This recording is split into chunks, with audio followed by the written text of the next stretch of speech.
This ain't a drill. Only time I'm playing is on the field. And when I'm on the field, no, I got mad skills. And you know we about to eat this a fast meal. Y'all gotta pay for this heat like a gas bill. We keep on coming back, so yeah, they mad still. 716 make them pay me some bad bills. Red, white, and blue like Superman, so you know we eating at the Super Bowl. Kill the competition, set up the funeral. Josh Allen catching all the shots you go for. We callin' blitz. Ready to start, we ain't calling no quits. I'm the #1 draft pick. A lot of y'all talk, but I ain't hearing it. Only listen to Keyshawn and hit talk about the Bills dominating on the field. All our players got them skills. Buffalo gon' make a kill when we talk about the Bills dominating on the field. And our players got them skills. Buffalo gon' make a kill.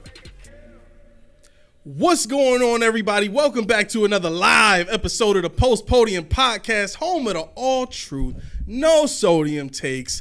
I am your co-host, Aramis. Melly Mac.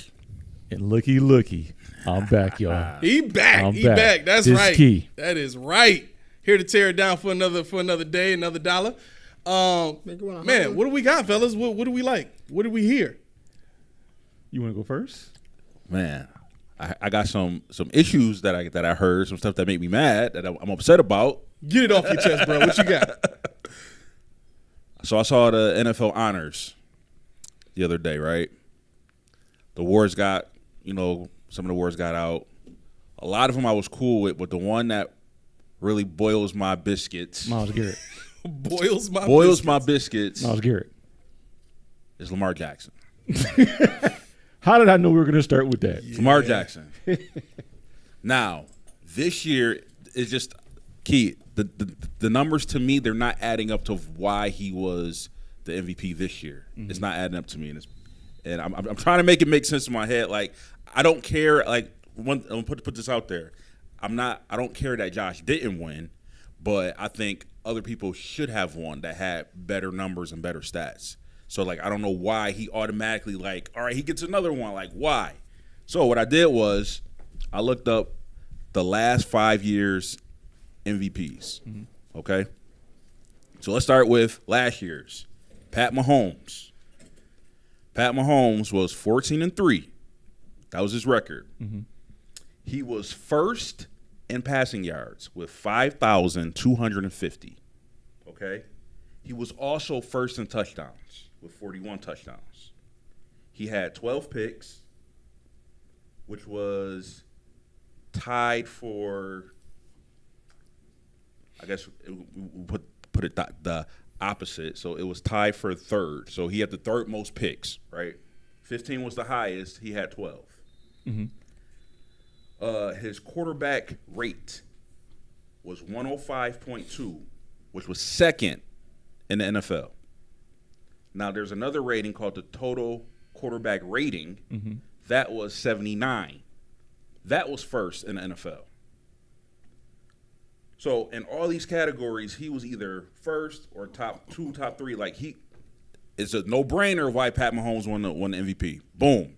The math backs it up. Check, right? So, let's go to 2021. Aaron Rodgers, record 13-3. Aaron Rodgers was 10th in total yards with 4,115. This is 21? 21. Okay. So he was 10th in yards. Touchdowns, he had 37, tied for 4th best in the league. Mm-hmm. Right? So three other people had 37 touchdowns. Okay? His quarterback rate, 111.9, first in the NFL. His total quarterback rating, QBR, was 69.1, first in the NFL. Okay, right? Here's probably his best stat: interceptions, 4, last in the NFL, which is good. He had the least amount of interceptions in the whole league. He had 4. Mm-hmm. Boom, math checks out. MVP, right? Okay. 2020. Aaron Rodgers again. Mm-hmm. Same record, 13-3. This time he was 7th in passing yards, 4,299. He was first in passing touchdowns, 48. Quarterback rate, 121.5. First in the NFL. Total QBR, 79.8. First in the NFL.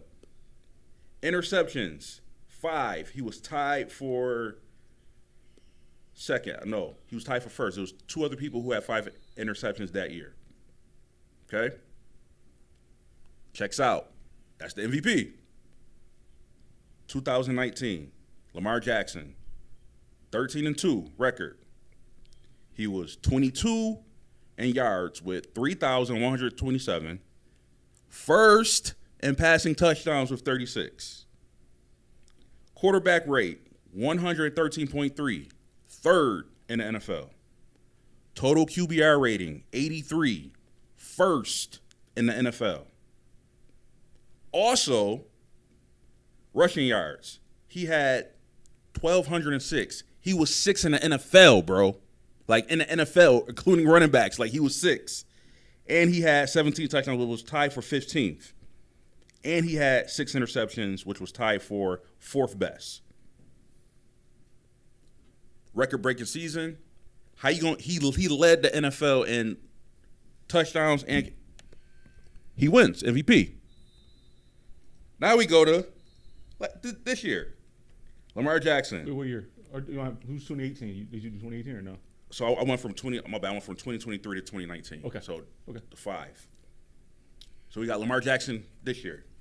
15th in passing yards, 3,678. 12th in touchdowns with 24. Quarterback rate, 102.7. 4th. Total QBR rating, 64.7. 5th. Interceptions, he was tied for 4th. For, like I said, so it's the reverse. So he got the 4th best. Right. Rushing touchdowns, he only had 5. That's 31st in the NFL. Mm-hmm. And he had 821 rushing yards. That's 22nd. Mm-hmm. How does he win the MVP? You want to know the answer? How? Who was the MVP in 2018? Just look at it real quick. Probably Aaron Rodgers. No. It wasn't Aaron Rodgers? Hold on. Because this is what I'm getting at. Last night we talked about this in the text message, and I said, well, this is what I was gonna say. The NFL is not gonna create a stat that they're not gonna hold true to anything, which is what I was demonstrating with that list I sent you guys last night, where Lamar Jackson was number 1 or whatever it was out of the 3. It was Purdy, it was Dak Prescott, and Lamar, right? Now, Lamar also has the best overall record, right? As a team. We'll just say the Ravens were 12-4, 13-3, whatever they were. Mm-hmm. So MVP is based on a regular season, right? Right. So the people that say he hasn't won in the playoffs, it doesn't matter. Don't matter. Nope. I'm gonna tell you how lazy the NFL is. You ready? Did you see who the MVP was for 2018? Patrick Mahomes. Patrick Mahomes. You ready to beat him? You ready? Yeah. Everybody you named was first team All-Pro quarterback every year. The first team All-Pro quarterback wins the MVP. Every year? Every year he went through. First team All-Pro quarterback. If you look while he was talking, I was looking. That's why I hit it, so you wouldn't see it. But, every year. But Lamar's first role. how many is it? What? All pro quarterbacks. 2. And Josh is not one of them. Dak is number 2. And when Aaron Rodgers wasn't it Brady? What year is that? Either 20 or 21.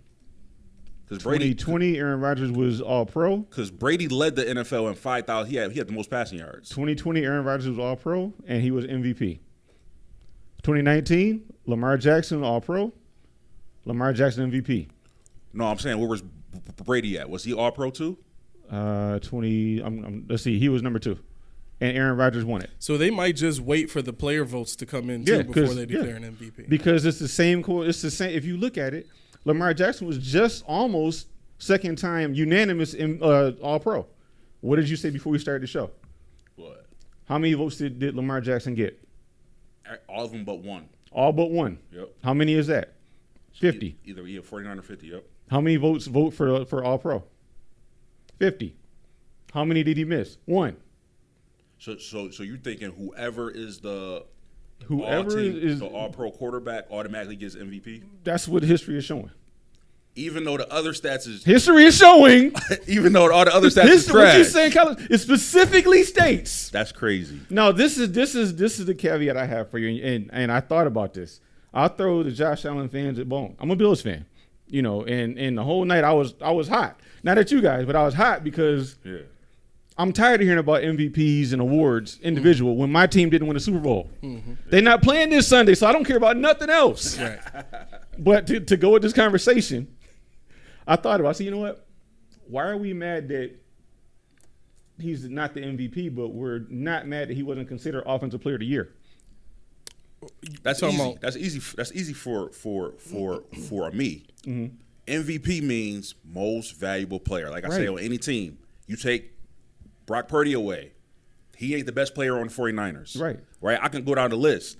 Josh Allen is the best player on the Buffalo Bills team. But he's not the bar best player none. on the best team. That's my argument for that. But here's my thing. He's the best player on his team, and Right. without him, we probably win no games. I wouldn't say none, but yeah, it would be a different ball game. But and you look at his stats that he got. But you got to take the stats out of it because stats is when I'm looking at when I'm saying Offensive Player of the Year. Yeah. Because stats alone, it doesn't matter what you do with the team. MVP is I'm a most valuable player. Right. But when I break a record for rushing or something like that, I agree. That's where I go for Offensive Player of the Year. I agree. And Josh Allen hasn't. He don't have the number one passing yards. He don't have the number one passing touchdowns. So, But when to you put me- it all together, what made me think about it is when you talked about it and you put in the text 4,800 yards, bro. I was like, he's right. But to me, that's Offensive Player of the Year. See, when I used to play Madden, and I never referenced Madden, but I'm going to do it for this. I was like, all right, cool. I got Josh, whoever it was at the time. Cool. He's offensive. He's the MVP. Wait, why is he not the Offensive Player of the Year? Why is this not syncing up? I just tore the league to shreds. Yeah. But he's not both. And it took me back to when you said, bro, 4,800 yards. And then I looked at Twitter all day today. What'd they say? Lamar Jackson only had this many yards. He only did this. He only did that.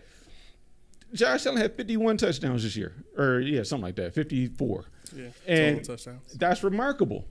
That's impressive. A quarterback that runs for 800 yards or 600 and something yards and 15 touchdowns, great. But to me, the Offensive Player of the Year is where you get the accolades for your performance on the field versus whatever you bring to the best team. So when I see the best team, I'm thinking, who's the best team? Let me see who the top three. Okay, the best team is this one. Who's their best player? That's who's going to win it. That's how I look at it. Mm-hmm. So when I looked at it and I said, okay, because I was texting my man earlier. I was like, fam, okay, Josh Allen, blah, blah, blah. But I said, was he all pro? And he just shut up. But I was like, okay, maybe he was all pro second team. Right. Nah. I was like, Dak, the hell is that about? But the point is, when you're looking at who's yelling about this, it's the fans. But the fans don't vote for all pro. The fans don't vote for MVP. So really, when you look at this, you getting mad about something that was foretold of a while ago. Yeah. We already knew. Because Josh Allen is not the number one in the top 100, which we know is voted on by the players. So he's not number one in the players' eyes. So they don't think he's the most valuable player. Maybe top 5 or 6. But he's higher than Lamar. True, but what I'm saying is, regardless of this, you would think it would check out somewhere. You would see Josh's name on one of those lists. Right. All pro. Yeah. And see, to me, to offensive player, offensive player should be the number one person in that position group. So, for example, whoever the best running back is, the best wide receiver, best quarterback, stats wise, in that position, to me, that gives you the Offensive Player of the Year award. Right, so that's why, like when Chris McCaffrey, it's not even you can't even argue. Name another running back who had better stats than Chris McCaffrey. James Cook. No, I'm just playing. Don't cancel me. I'm just joking. You know what I'm saying? you can't name nobody who had a better running season than he did. Right. Go with wide receivers who had a better year than Tyreek Hill. He almost had the record. Mm-hmm. When you go to the only thing you could kind of see is quarterbacks because you got Brock Purdy and you got Dak Prescott as far as like top quarterbacks. They had the most yards and the most touchdowns. Right? So like you can have an argument there for Offensive Player of the Year. So that one to me is the best person in that position. But to me, MVP is the best player on the team who you definitely can't win without, and he's got to prove it. And to me, I don't think Lamar should have won this year. All the other ones is like all the ones that I read off. It makes sense. It lines up. Because if you notice, all those 4, they was first in one of them categories. Mm-hmm. He was not first in no statistical category. That's what pissed me off. So when I think about Hey, you realize you I've been just listening. He was soaking it in. Right. Yeah, soaking it in. Loving it. I don't gotta say much. So this is my thought on this. I think I agree with what you're saying, Mac. In terms of MVP, it should come down to the player that is so valuable to his team that if he was replaced by anybody else, that team does not sniff near the level of play that they did with the player, right? And if you're looking at it from that perspective, people are going to say, oh, well, it's got to be Patrick Mahomes then, because he's the most valuable player every year. That team would not be winning as much without him. But here's the kicker. The team was 11-6 before he started playing football for them. Yeah. The year he sat his rookie season, they were 11-6 with Alex Smith, right? Josh Allen, before he played, the team was 9-7. They were worse. So technically that makes Josh Allen more valuable to his team than Mahomes to his team, right? For that season? For any point. I can't.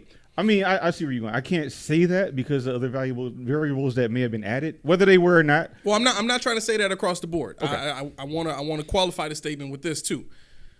If we did follow that train of thought and keep that all the way down the road, then there would only be 1, maybe 2, maybe 3 tops MVPs every single season, right? Right. And we can't really have that. There has to be some parity when it comes to how these guys get chosen and who actually gets chosen. Yeah. So I think that's a major portion of why the MVP tends to, change if not every season, at least every third season. Kind of like how they do with the NBA MVP. Like they didn't want Jokic winning it, 3 seasons in a row. What do you say?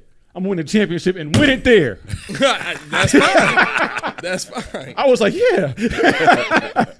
Trash. Yeah. Lindsay writes in, Josh should have been MVP, but I thought McCaffrey trumped Lamar Jackson. 100%. I mean, Mac, you just talked about Tyreek Hill and how he deserved it with his yards. I mean, consider the quarterback he was getting passes from. Like, you almost get 2,000 yards with Tua? Well, I mean, Tua did lead the league in passing, so he got them the ball. He did get him the ball. He sucks. But we're talking about the premier system quarterback in Tua. I wouldn't even call him that. Isn't Brock Purdy that? No. Tua is a better. Tua's a better system quarterback. Yeah, Tua's a better system quarterback. Is this right now? No, here's why. Brock Purdy proved that he could make plays off script. He did that this year. Yeah. Right? Twice in two separate in the playoffs. On top of that, right? Yeah. So I think Brock Purdy is kind of taking a step above that strictly system quarterback status. Tua, however, it's written in stone now. This is 2-3 years in a row now that we've seen you disrupt his timing. You get him to move his feet. You get him off the spot. He can't do it. He about to do it. When? I don't know. With who?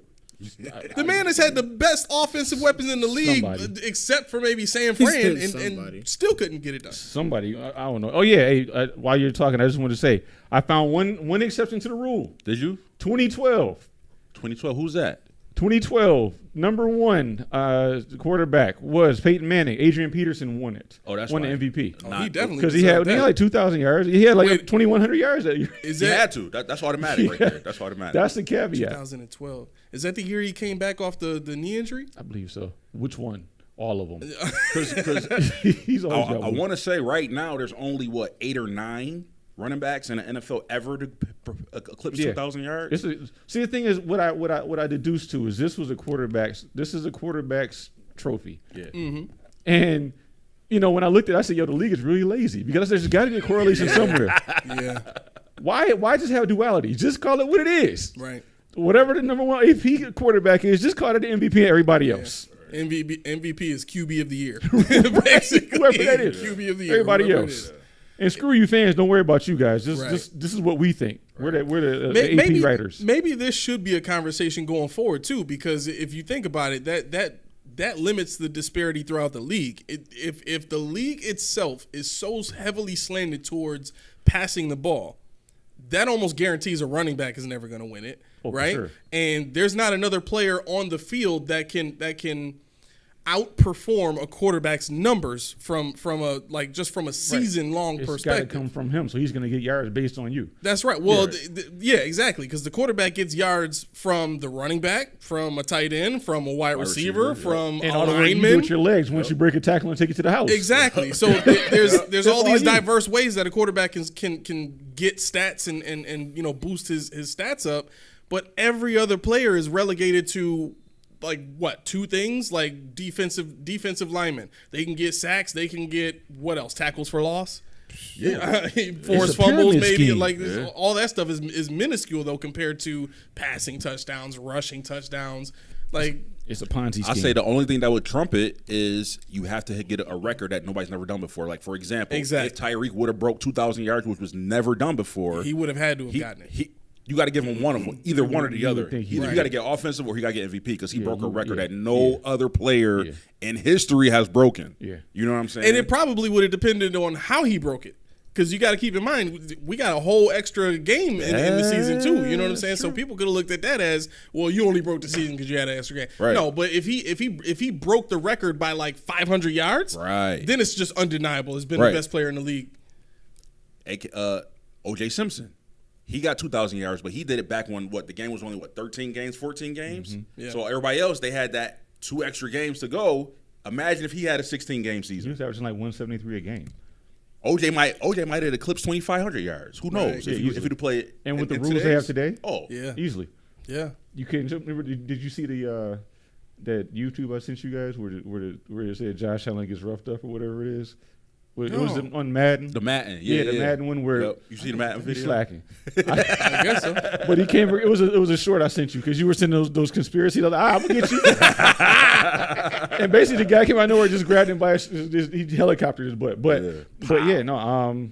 I think that either needs to be an overhaul or people just need to stop blowing a brain gasket over the MVP and subsequent awards because it's just gonna make your life. I think hell. you made when you said that, it put it into perspective.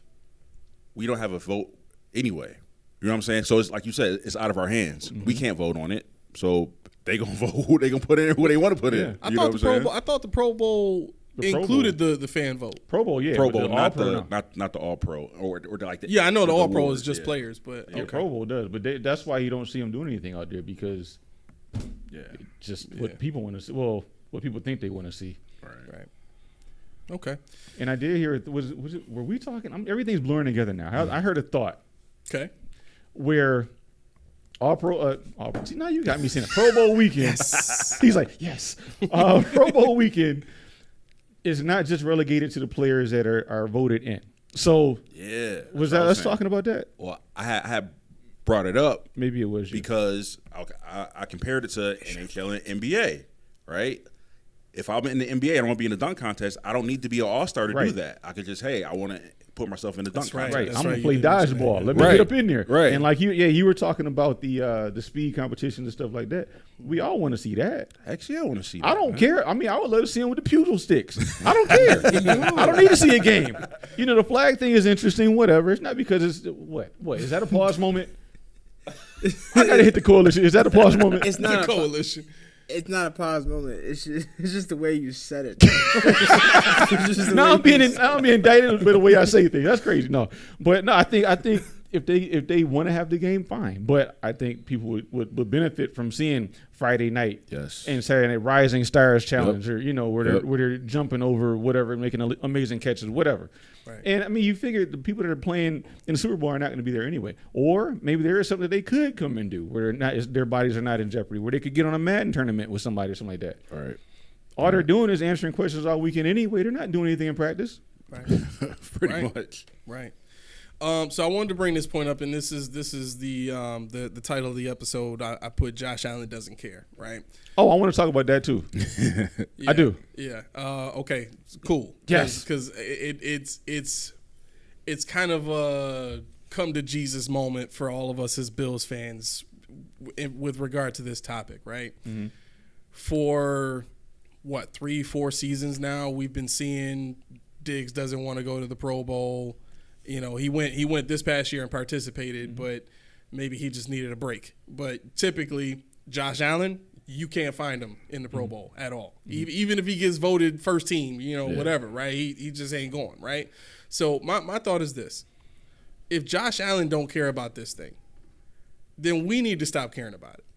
Like the Pro Bowl snubs and all the complaints and stuff like that. Like if Josh himself doesn't care about it, then why do we? But he should. I get it. I'm saying the voice of the people. Yeah.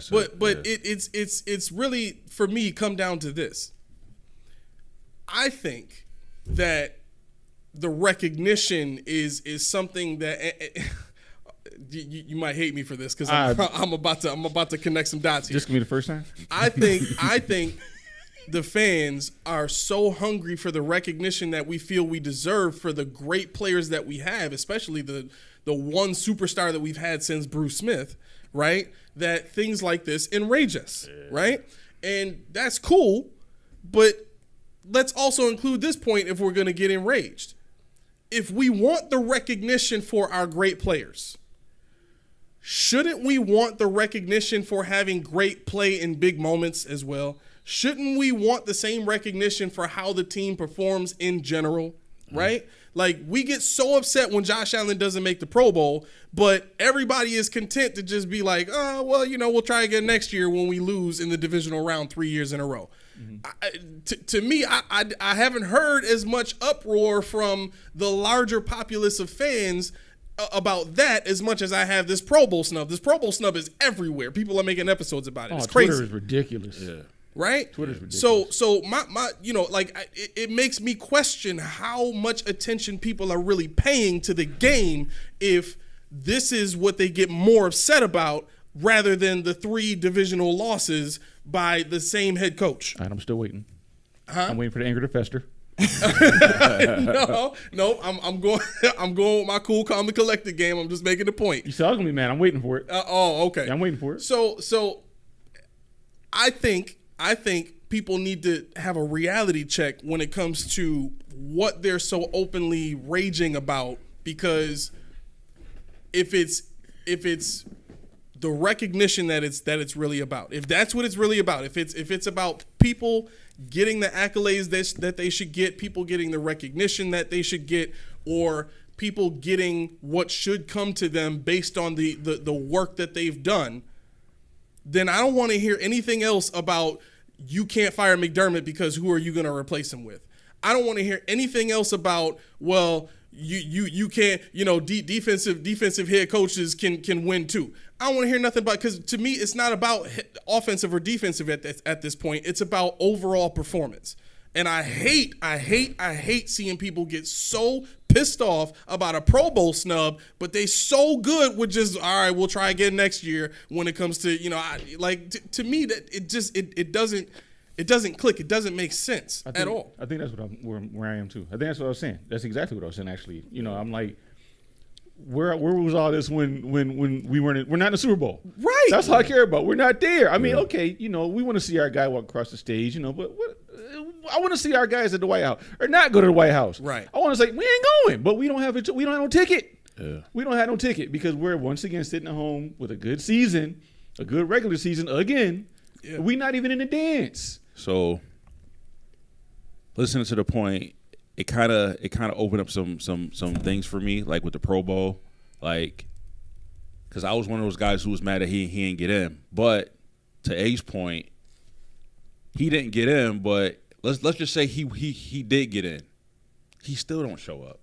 Right. You know what I'm saying? Right. So that one I gotta give you to him on that one, because if Allen don't really care about the Pro Bowl. Not at all. So why do the fans care about it? And right? The crazy part is it's not even in a destination anymore. That's the thing. Yeah. Nobody cares about Vegas. Nobody cares about. They're like, I go there all the time. When it was in Hawaii. Yeah. Everybody was going to the Pro Bowl. As soon as they moved it out of there. Right. Never mind the Pro Bowl. That's true. Everybody stopped going when they moved and took it from Hawaii. That's crazy. Yeah. So it's like, even though they moved the Pro Bowl the week before the Super Bowl, people still would have went. Right. Because if you're first ballot Pro Bowl and you don't participate, you still go. Right. You still go. You still get to go, even though alternates are playing. Your family get a trip to Hawaii. Nobody's going to Vegas. Yeah. And I say that as I sit in Buffalo, New York. Yeah. But now, to your point about like not being mad because we not make it. Now, I think the difference is, I kind of put it like this: your son plays on a football team, you know, and everybody else know, his team is okay. Right? They trash. They're not trash. They're okay, right? So they have real nice. They have the reputation that this team has a shot to contend, but they probably not because there's better teams that are out there, right? Okay. But your son is the best player on the team. So when they got an all-star game or whatever, you like, oh, it shouldn't even be a thought. He's got to go, right? Why? Because he's earned it. With us not getting into the game, that fault I think is bigger than just Josh Allen. Like, you got to look at the defense, the coaches, you got to look at it as an entirety thing. And like you said, he's our superstar since Bruce Smith. Mm-hmm. So we have I hate to admit it, but we have a lot more problems than just because like you said, we're losing in a divisional round, so there's issues that we have to correct. Right. But we're not correcting those issues. Now, I believe from the fans' point of view, the reason why they're not as outraged is because that's something that is not an easy fix. There's not like a push-button fix like, oh, we just fix it that way. Like, there's internal stuff that needs to be fixed.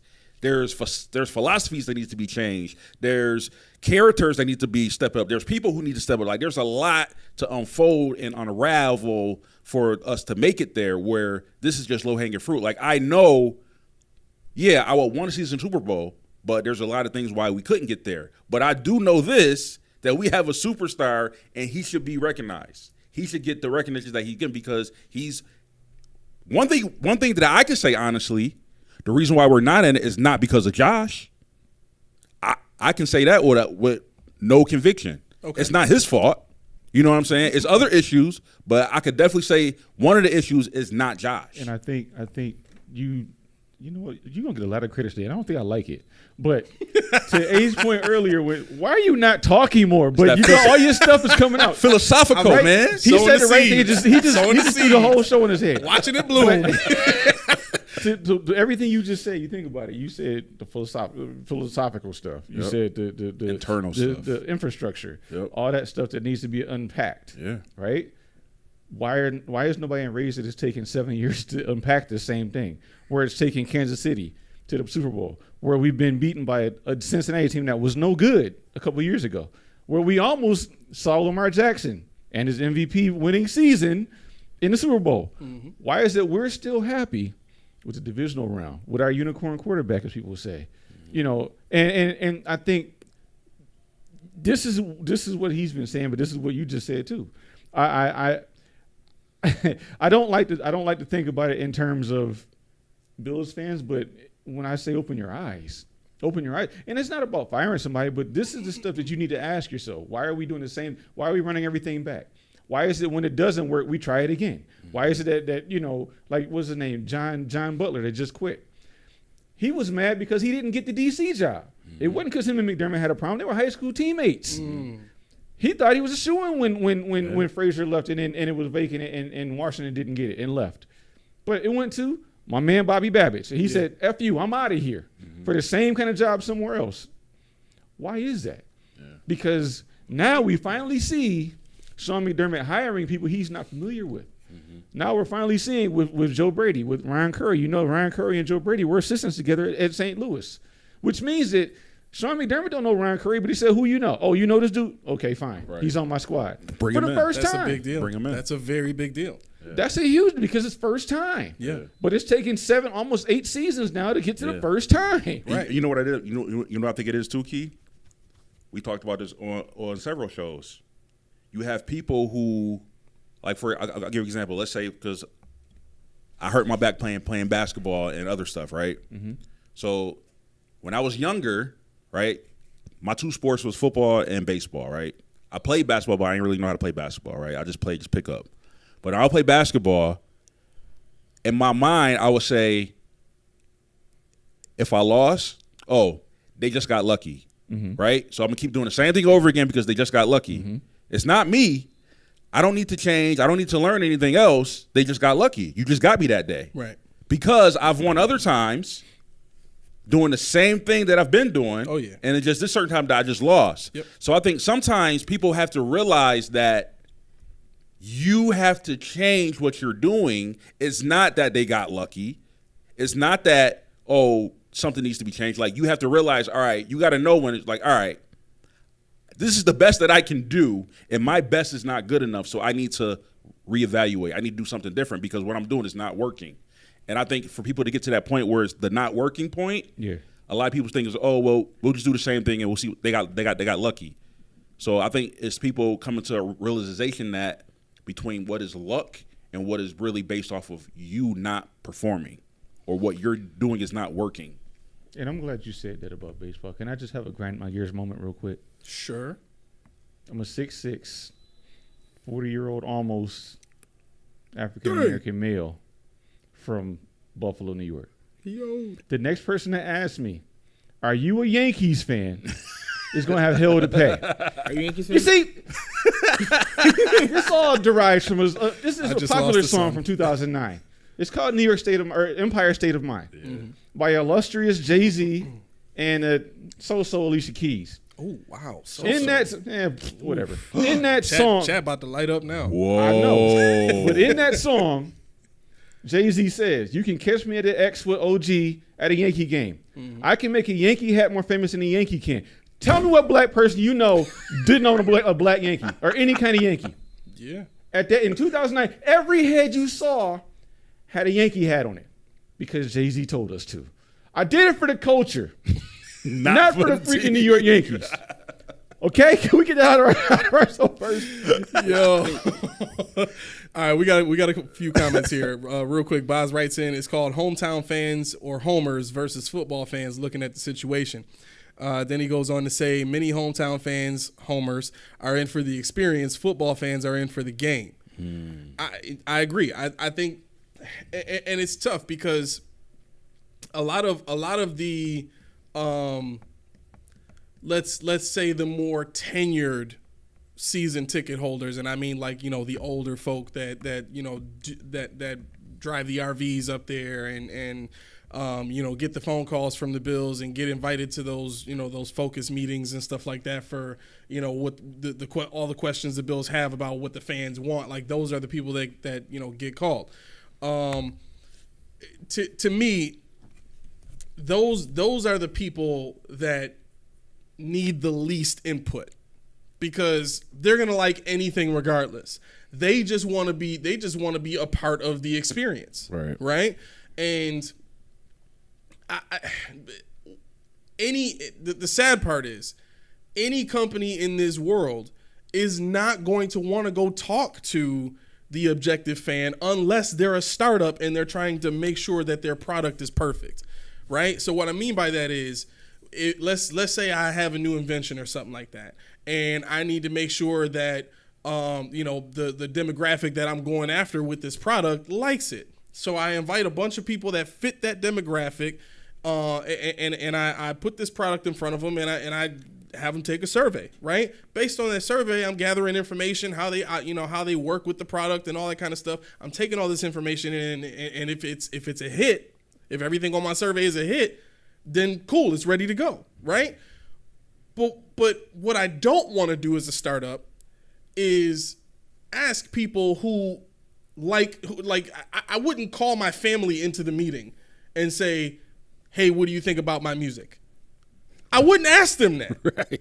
You know what I'm saying? Because they love me. And not that they can't be objective and not that I can't, put value into what they say, but there's more of a slant. There's more of a bias that they have towards anything that I do, right? Would you ask T? Huh? Would you ask T? I've asked T about my music before, and she's been very objective. Very, very objective. Anyway. Anyway, we love you, dog. Yeah, of course. I feel it. I feel it in all in there in your stomach. I didn't say where I felt it.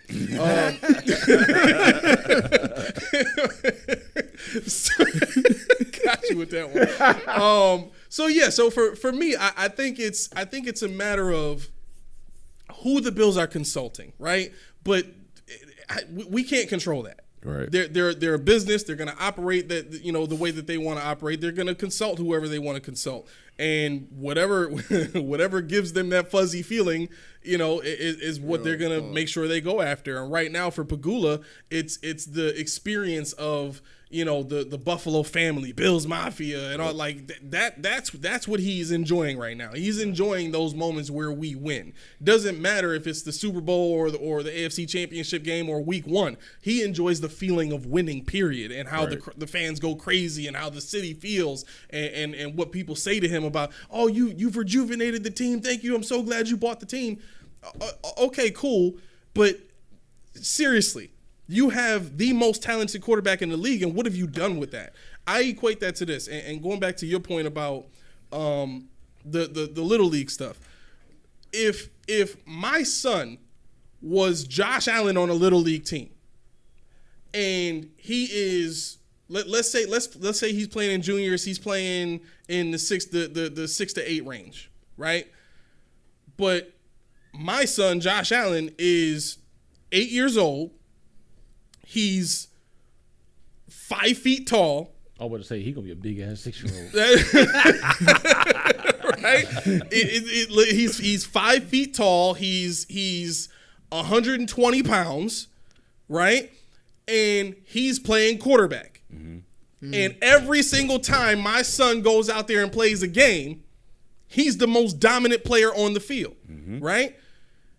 Anytime that they don't win, I'm looking at the coach like, what happened?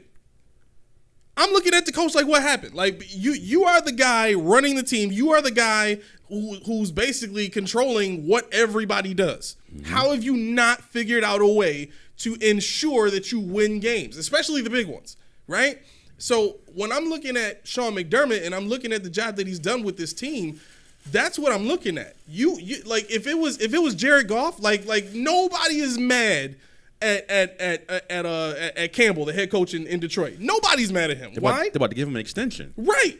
Because he did this with Jared Goff. I talked to a Lions fan today. I gave him a ride, and he said he can't wait until Jared Goff gets hurt so that the kid they drafted last year can get in and play. Because he's got a cannon arm. He's a big 6'4" kid. Like, this is the way they talk. He want him better. He want him over he Jared wants him Goff. over Jared Goff, right? Okay. I forget the kid's name. Hamden, I think it is. Hamden? Something Hamden. But anyway, this is what the fans in Detroit are talking about, right? Yeah. So my point in saying all that is this: if Josh Allen is who he is in the league, and everybody else in the league knows who he is, everybody else in the league would give an arm and a leg to have Josh Allen on their team, right? When we're looking at the team as fans and we're saying, why didn't you win that divisional game? And we can just take this year specifically. Mm-hmm.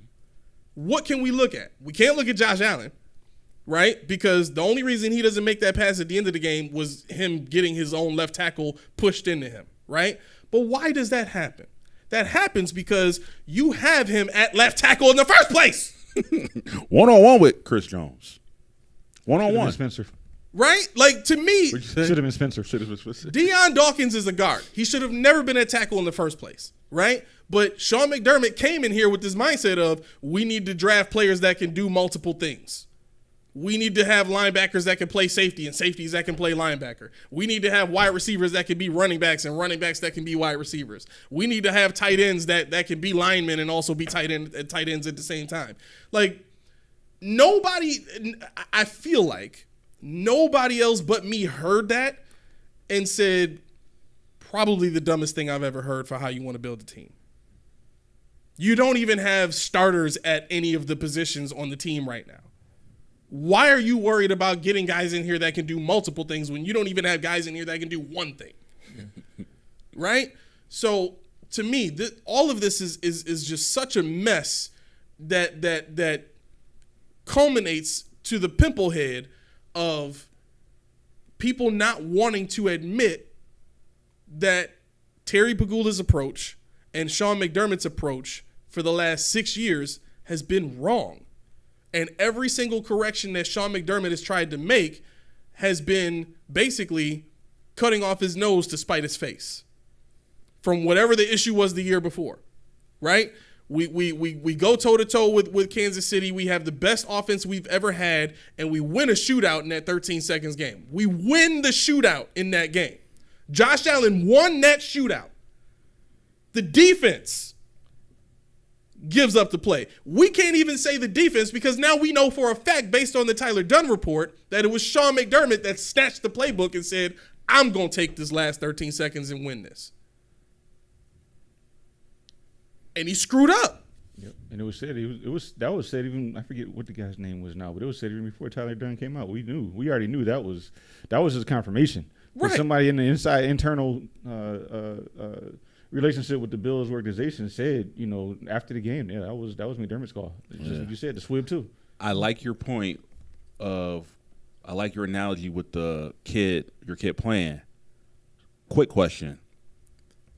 If you're that father and you know your son is that good, do you do one or two things? Do you move your son, put him on a team who can win? Or do you say, well, I'll just wait till the coach get fired and a new team come in there and we're going to stick with it? Which one would you rather do as a father? Junie, come here, son. We out. We out. Put him on the team. I'm sorry. I can't. Why would I want to waste the best years of my son's life All right. playing Mom, on you a hear team that don't really want to win, don't really want to do what Right. it takes to win? Mom, you hear that? So, Key, I'm saying, bro, yo, would you be mad honestly, if he I'm out? Would Well, you be mad? Well, this is the double-edged sword because you got to look at what's the team. Is this an AAU team? Is this just an intramural team? What is this? What's the exposure?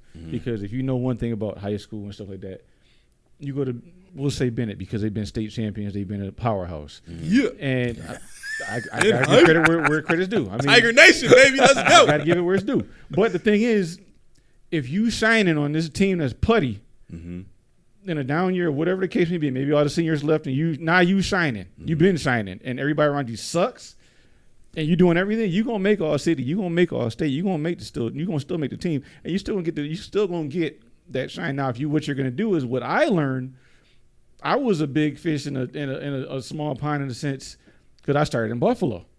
But what happened was not only was my athleticism good, but my scholastics were good in Buffalo. I move out to Sweet Home and they say, damn all that, you're going to special ed and we're going to put you on modified, even though all your stats, all your tests were varsity level. So by moving your kid, that's what could happen, in that regard. I see what you're Because saying. I had high honors. My son would tell you, Dad didn't do he loves telling this story. Dad did no homework in high school because I spent 4 years being pissed. Right. I skipped school when I went and looked at that classroom. I saw the resource guy in there. I'm like, I don't need him. I'm not stupid. I got the Jesse Cashman in Buffalo. I was top honors. What is this? You ain't give me a chance. Right. So you got to evaluate everything, and sports isn't everything. But to your point, yeah, I know what you're saying. But when you're looking at Josh Allen, and let me do this because did you see the speak with Sean? It might have been a day. I'm not sure. It was a day yesterday. Josh Allen pissed me off so bad. Once again, I want to take him to the barbershop so bad. They would roast him. Josh Allen. They would roast him. But the reason why I say this is one, they asked, they had him put him on the spot. They say, Josh, who are the top 5 quarterbacks in the league right now? He was like, you mean like all time? Or he's like, no, you're not getting off. Top 5 right now. Right. He's like, all right, they let him go on that. He said, who's got the biggest arm? He was like, Baker Mayfield. They were like, what did you just say? LaShawn McCoy. He's like, fam, we got to start over. He said, start over. He said, Pat Mahomes, he can sling it. He said, he didn't say himself. I'm like, family. Yeah. So remember I told you guys he can't be the leader of my team? That's who he is. But that's what I'm getting at. That's who he is. But Lord Jesus, when you that good. Listen, Huh. to Key's point, Tracy McGrady said, who's your top 5? He said, I'm going to have Kobe over here. I'm going to have Jordan over here. I'm going to take this spot, and I'm going to have him. Right. When you think, if everybody else know you're great, you got to know you're great. You have to Bet on yourself. You got to bet on. You got to put it. But wait. So, okay, I think this part is getting overlooked. Josh Allen speaks cryptically in his press conferences when it comes to this humility that he shows. Yeah, I'm so right? tired of cryptic though. I'm so tired I get of it. I get it. We I talking get it. about the But Buffalo game, and you talking cryptic, and it's off the rip. That is his brand, bro. I want to see him on Club That is Shay his Shay with brand. Ocho. I That's want to his see him on the brand. nightcap with Ocho. I want to see it. What is Lamar Jackson talking about right now? Lamar Jackson, you need a dude with the braids that sit there with the big tan and glasses like, yo, F all y'all. This is my squad. When did you he say ran that? the wrong route. You trash. When did he say that? You mean the one When that, did he publicly say that? You don't have to say it, but what I'm saying What, is... you just proved my point. You don't have to say it. No, I did not. Because what do you see? Do you see Josh Allen showing visible frustration on the sideline? No. Do you see Josh Allen getting You're anybody? not going No. to because I he knows know that. if we know what Diggs gets on the sidelines, do you honestly you have to keep in mind the market that we're in? Okay, the second Diggs starts getting frustrated on the sideline, it's he's pissed off, he's gonna leave, he's gonna ask for a trade, and that might not Josh knows better than anybody what Diggs is going through, right? So what I'm saying is, if Josh knows that that's how the market is, where they're very fickle and very feeble-minded when it comes to how they interpret people's reactions on the sideline, why would he subject himself to that? Why would he open the door for people to look at him negatively when he's got all these endorsements, all these advertisements that he's a part of, all this extra money coming in off the field? It's a liability for him. What did Mahomes say? In his presser? He said, all that matters right now is I've made enough money to be set for the rest of my life. Mm-hmm. Josh Allen could be a social pariah for the rest of his life. He's made money. Mm-hmm. Damn the endorsements. Damn it. It's about a Super Bowl. I don't care about PC. I don't care about nothing's changing if your number one dog is not going to change. This is not at one Bills driving in front of freaking Sal Capaccio and them. This is freaking Shady McCoy, Sam Macho, and the rest of the fools. Speak up. You wearing a button-down plaid shirt and these cats in suits. You look like you answered the damn question. They asked you a question. Smell yourself. I don't care if you say four other dudes. Say yourself. Right. You always say yourself. Right. Okay. You look weak when you don't. And you're national right now. Let me ask you this. Was he that guy in college? What did Sam Macho say? No. What did LaShawn McCoy say? What was he? I don't even know where you were in college. Right. I don't even know where you were. Right. But in college, what was he in college? Was he sought after in college? No. But this is my point. When you're taking into consideration his road to the NFL, he wasn't supposed to be this. But he is now. Right, I get it. 7 years later, he is now. No, you don't understand. You don't understand. When you are thrust into the national spotlight, okay, let me ask you. I'll give you a prime example. Okay. Right? In high school, my first year at Bennett High, I was nobody. Absolutely nobody. Yeah. I didn't have the curly hair. I had straight, I faded it, right? Sophomore year, come with the curly hair. People found out I could sing. I joined the singing group. Now my name was all over the city. We were doing shows. People call me Genuine. I had enough hair to be doing the Genuine sideburns and all that kind of stuff, right? I've seen the pictures. I've seen the footage.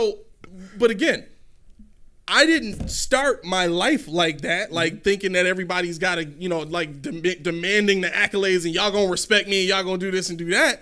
And even when I was the most popular kid in school, and I was, there were very few places that I could go that people didn't know my name or didn't recognize me to some degree, right?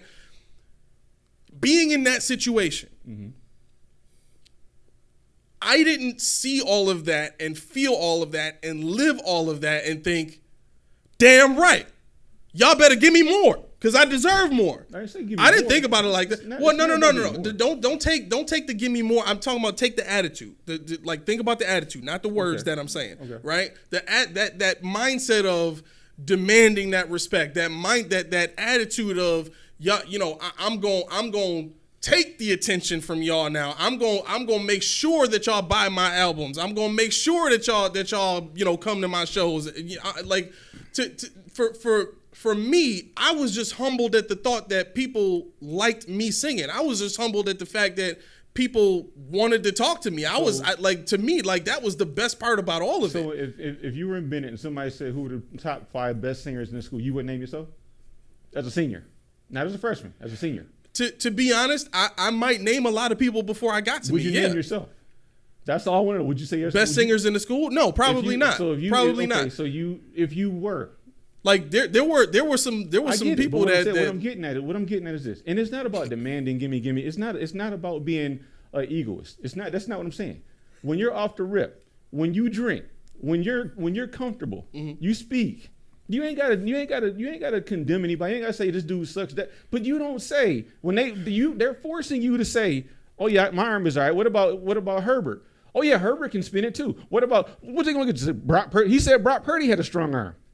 He said everybody but himself. Okay, but you. I see both points, and I'm gonna put it like this: A is coming from Josh Allen was never the top player in none of his leagues. Right, he was never he was never a alpha dog. Right. However, in the NFL, we know he is now. Right. Case in point, Tom Brady. Tom Brady wasn't an alpha dog in college. He was drafted in what round? 100%. Yes. However, but one thing that this is where the bridge is, he didn't demand that respect neither. But at the same time, Tom Brady knew who he was. Yes, I'm not a first round pick, but watch me. Right? When he got on the field, like his interview. When Bill didn't, he even sniff at him. He didn't give him a lot of plays in practice. He didn't give him a lot of reps. Tom Brady said, when I got in that rep, I made it count. And I made sure the people around me knew it count. Right? He always had, he even though he didn't have the accolades, he didn't have the accomplishments, in his mind, he always knew that he was great. Even though it hadn't manifested yet. He knew he was great. That's exactly so. Josh I think that's what you're saying with Josh is. Yeah, I get it. He was never like that, but now that you know you've accomplished what you always wanted to do, you know you're one of the top people in the NFL. It's okay to say, "Hey, I'm good," or "Hey, you better watch out because I got the confidence. I'm gonna be a leader. I'm gonna be that guy," without having it in a way where you're sounding like you're overconfident or you're cocky or you're trashing other people. I kind of see the balance. Right, I get that, but here's the danger in that.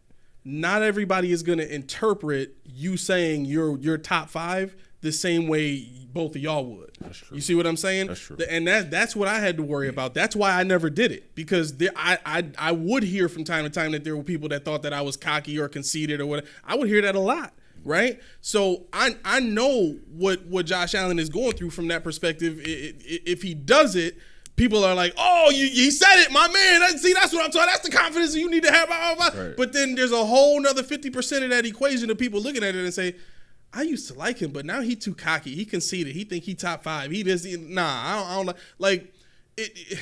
But what if he is he's though? Going to be judged on both sides, whether he does or doesn't. But this is the point I wanted to bring up though, real quick.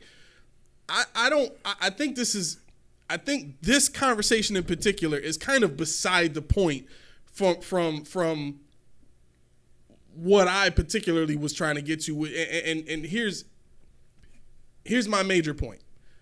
We're sitting here having a conversation about Josh needing to come out and have confidence. Why? Keyshawn, you said specifically before that Josh needs to come out and speak up on what he wants for his team, right? He needs to take ownership of the team. He needs to make demands for what this team needs and not back down from his head coach, right?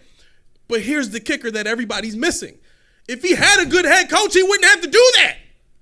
Ben Roethlisberger never had to do that with Mike Tomlin. Mahomes never had to do that with Andy Reid. Burrow doesn't have to do that with Zach Taylor. Stafford doesn't have to do that with Sean McVay. Right? Brock Purdy don't have to do that with Kyle Shanahan. So my thing is, if you got a head coach that knows what he's doing, knows how to take care of his players, knows how to build a team, it doesn't matter whether or not your quarterback is cocky or not. Nobody's paying attention to how cocky Brock Purdy is. Nobody cares. Why? Because he's winning games. He's winning big games. They in the Super Bowl. His second season in the league, they in the Super Bowl. He's not Josh Allen. But I'm not saying he has to be. But what I'm saying is he has the right to be cocky as hell right now because his win streak, his 19-game win streak, best in NFL history. as a starter, as a rookie, right? Best in the NFL, set a record with that. Second season makes the Super Bowl. He right now he's got almost as good a start as Patrick Mahomes minus the stats. Better than Pat Mahomes right now in terms of wins. Yeah, because right now he'll be the fourth. If he wins, he'll be the fourth quarterback in NFL history to win a Super Bowl in his first 2 years. Right. So what I'm saying is he's got a right to do it, but he's not. Right? Why? Because he doesn't really have to worry about being that. He's winning already. It doesn't matter. But we're sitting here saying this about Josh Allen. Why? Because we really want him to be part of the change of the team. Why? Because the freaking head coach sucks butt. That's why. But hey, if you know that and you know he sucks, you need to speak up to get him out of here then. What do you think I'm doing? No, I'm talking about Josh Allen. Josh Allen, because if what Key is saying, if you keep saying, okay, everything is cool, nothing's going to change. Okay. No, I hear you. And you're absolutely right. That was the point I was going to make. That's where I fishtailed in this because I thought about it when you said something. But when they asked Josh about Steph Diggs and their relationship, he's like, yeah, it's my brother, blah, blah, blah, blah. But then they said, so what do you think about his future? He's like, man, I don't know. I can't. What do you mean you don't know? I'm a franchise quarterback. I want Steph Diggs on my team. I want Steph Diggs on my team. I mean, you don't have to say that in the interview, but I want Steph. There's no, I don't know, we'll see what happens. No, he's under contract. Mm-hmm. I want my brother on this freaking team. End of story. Make it happen. That's how you do it. Right, but again, what I'm saying is, if Sean McDermott knew what he was doing, we wouldn't even be at this point. And here's the other part of that to your point, Mag, just to respond to that real quick. Sean McDermott has almost an unfair advantage on other head coaches because of the relationship that he has with the owner, right? He's been given a latitude that a lot of head coaches don't get, right? Like you look at what happened with you know what? I'll even give this example. Like Bill Belichick, for all the Super Bowls and everything that he's won, for that team to be, winning 7 games, winning, 8 games, whatever, 9 games, however many games they won the last 3 years, without a quarterback, he's been in a lot of those games. They didn't get blown out by anybody, like ever. Who? The Patriots.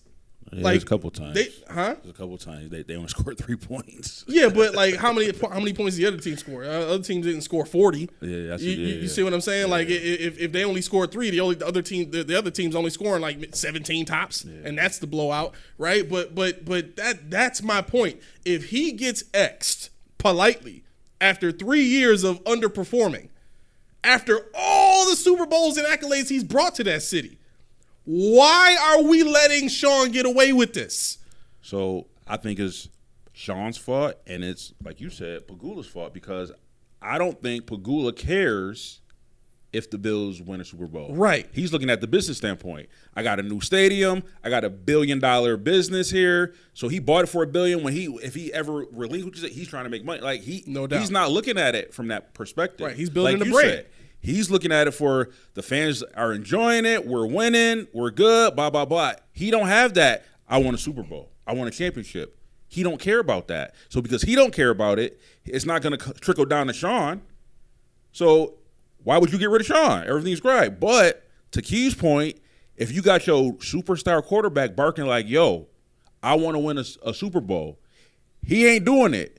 You got to give me some help. Right. Okay. Because guess what? Tom Brady did it.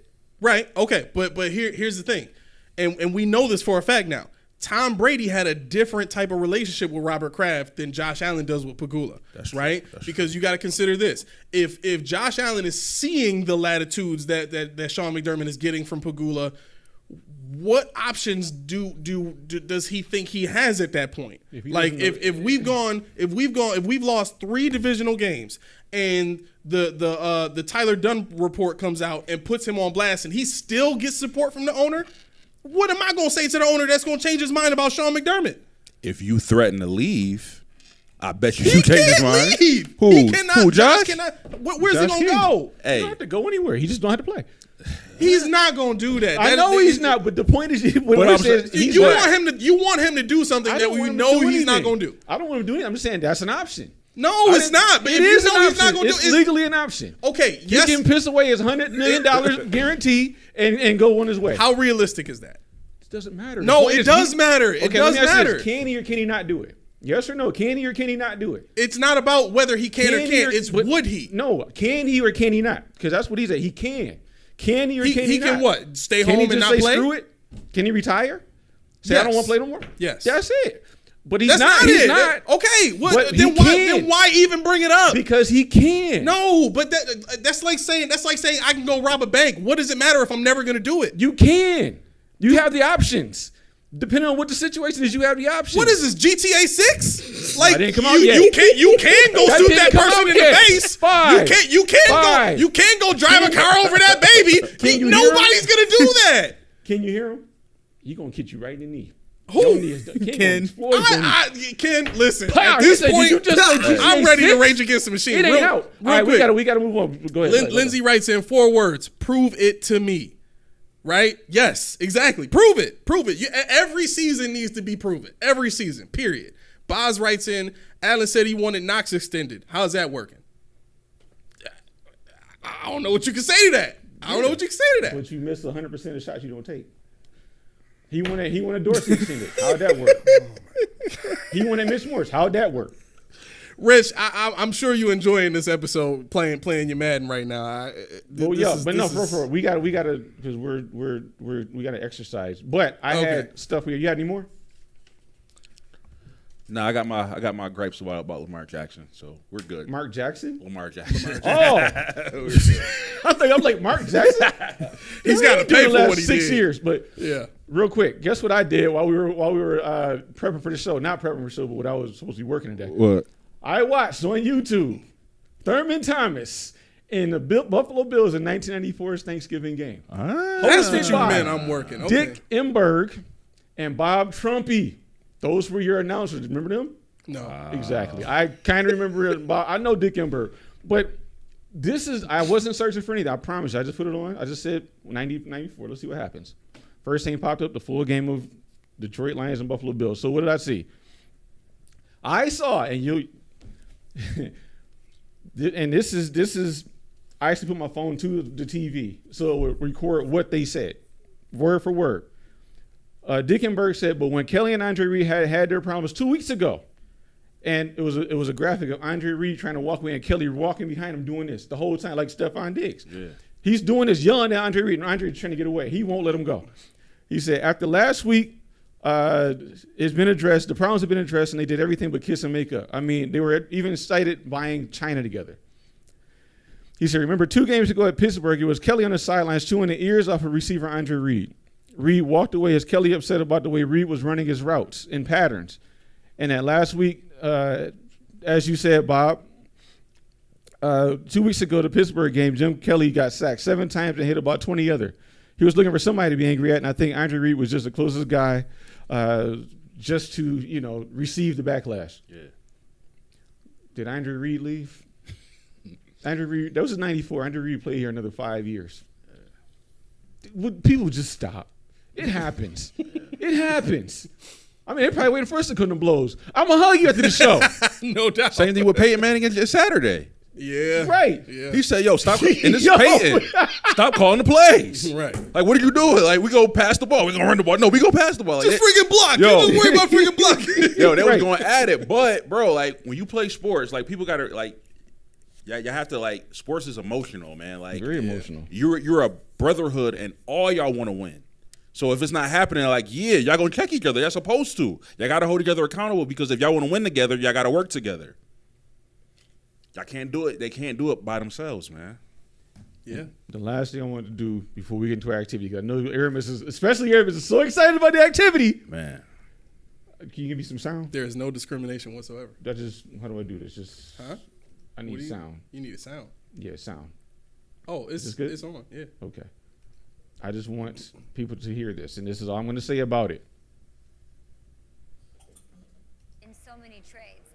If I look at my phone, you're going to the Colts, getting Stephon, crazy. you're going to It's getting Chicago, crazy. you're going to Tennessee, you're going everywhere. I feel like for me, when I hear it, I take it with a grain of salt. We don't know what the future holds. Yeah. I really can't tell you what's going to happen or what's not going to happen.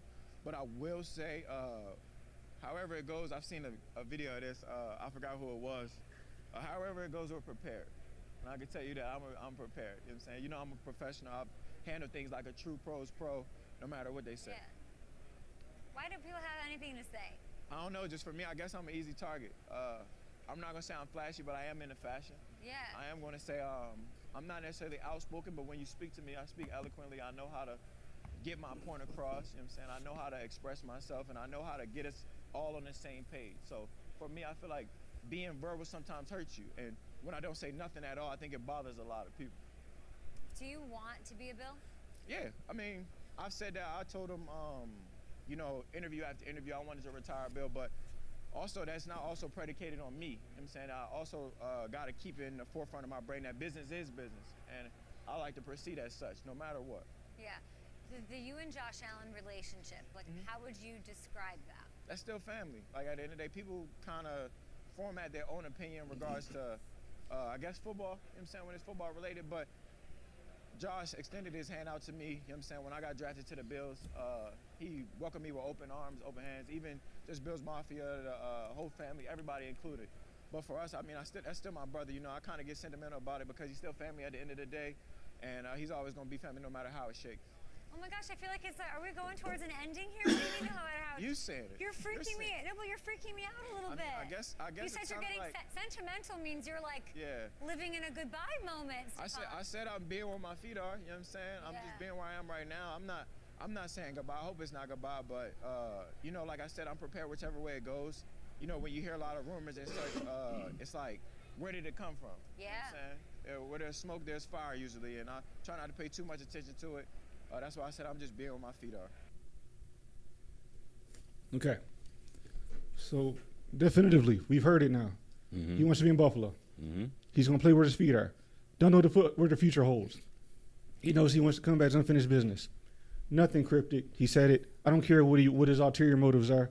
He said what he said. He's going to work hard to be a Bill again. Now it's up to Bean and McDermott and Josh Allen and everybody to get together and make this thing work. So everybody that wants to say Steph Diggs did this, he said that, he took that down, he did. Never mind all that. Yeah. Just wait till next year and see what happens. I mean, there's several cases of coaches and players saying one thing and then all of a sudden. Yeah, double coach speak. But just like Josh Allen, he can't go nowhere. The only thing he can do is what? Sit out. Yeah. They can't cut him. They can't trade him. I don't know if it was that interview, but it was another interview that was talking about on the radio with Diggs where he admitted that the change with Brady from Dorsey, he knew his stuff was going to drop, but he said he was just focused on being a team player at that point. That was one on the side with the dude. Yeah, but I can tell you this though, since Joe Brady is the new offensive coordinator, if he doesn't game plan Diggs in the offense, then that's a disservice to the offense and to the Bill squad, because if you're not going to actively use your best weapon, involve him in your offense some type of way, like I know we keep saying it's going to be an Ariel offense, but I don't know that, because when he took over, they ran the ball more than ever. Right. So I don't know what it's going to look like. I think that's more so because of personnel. I mean, obviously it's not a given he's going to run air Coryell or air raid, but that's what his history is. So I'm assuming with all the pass catchers we got with James Cook and people of that nature, that we're going to see more speed come into the organization. We're going to see more, more big plays, because I mean you got to match the speed with the quarterback. The quarterback's arm is Eric Coryell all day. Is downfield all day. Yeah. So you got to get you guys that can run under that ball and take it the rest of the way. So next week we won't be having this conversation about all pros and who's getting the yards and who's not getting the yards, because it's going to be Josh Allen. Yeah. But yeah, I didn't want to park. I just wanted to play that because I saw it earlier. But are you guys ready? Are you ready? I'm interested to see if we got any of the same players. We will. You think so? I know Aaron was hating, but I know his list almost. Levi Wallace, the whole defensive. I'm gonna tell you right now. I have 6 players on my list so far. I'm still formulating. Okay, you can jump in. You can jump when you fit in.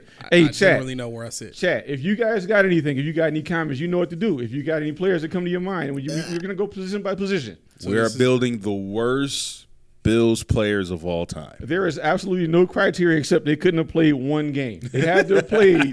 Right. Because there's a couple of draft busts, but they never pursued it Yeah, up for you the can't Bills. say like you can't say like You can't say Reggie Ragland. you could. No, He ain't play. he did play, but he didn't play. Didn't he play like 5 games? Preseason. Then he got hurt. Oh, was it preseason? Preseason, yeah, he Okay. ain't played in the season. All right. Well, without further ado, y'all ready? Let's do it. To quarterback, fellas, who's your number one? My number Wait, one. we going by position? Yeah. Who going for it? You want me to go back? My quarterback, your quarterback, like that? Quarterback for Well, quarterback? however, just throw him out. However, because A's he only got 6. Mine is my hated quarterback. Reason why I hate this guy is because I felt like I really believed at this time that the Bills were cursed at quarterback because of what Wade Phillips did. And my quarterback Go ahead. Say it is slow. RoboSack, Rob Johnson. RoboSack. So to bring back to your remembrance, this was the season where he signed a $25 million contract, right? He's supposed to be good. He gets hurt. Then comes a little guy named Doug Flutie. Blows up. Literally gets us to the playoffs. By that time, RoboSack is healthy. So what does Phillips do? Oh, we're going to go with Rob Johnson. No. Sorry, Doug. Have a seat. No. The truth behind that, it wasn't Wade. It wasn't Wade? That's why he got fired. Who was it? Ralph. Oh, it was Ralph. Ralph wanted Ralph because wanted. he just put the money into him. Oh, So Wade didn't wait when the Flutie to play. that's about as cheap as it gets. Okay. Yeah. So But yeah, that's why he got fired. That and season. with that He was gone. decision, I was convinced the Bills is cursed at quarterback. We'll never get a good quarterback until they right their wrongs what they did for man Doug Flutie. Dude, I thought we were going to agree on that one. Right there, Yeah. wrongs. You got somebody worse? Answer got to be Nate Peterman, don't it? He wasn't here long enough for me. He started how many games? But he never finished. That's what I'm saying. But he was never like to Mac's point. He was never supposed to be the guy. I know, but he was the guy. That's the terrible part about it. Well, But you're sit through this clown. But how many games did he play though? Too many. Yeah. But I Any really amount only is too remember many. 2 games that he ever I can played. tell you. Okay, I got a couple. I got a couple. You got a couple. I'm ready for y'all. Ready for this one? Y'all know who the next one gonna be. Who?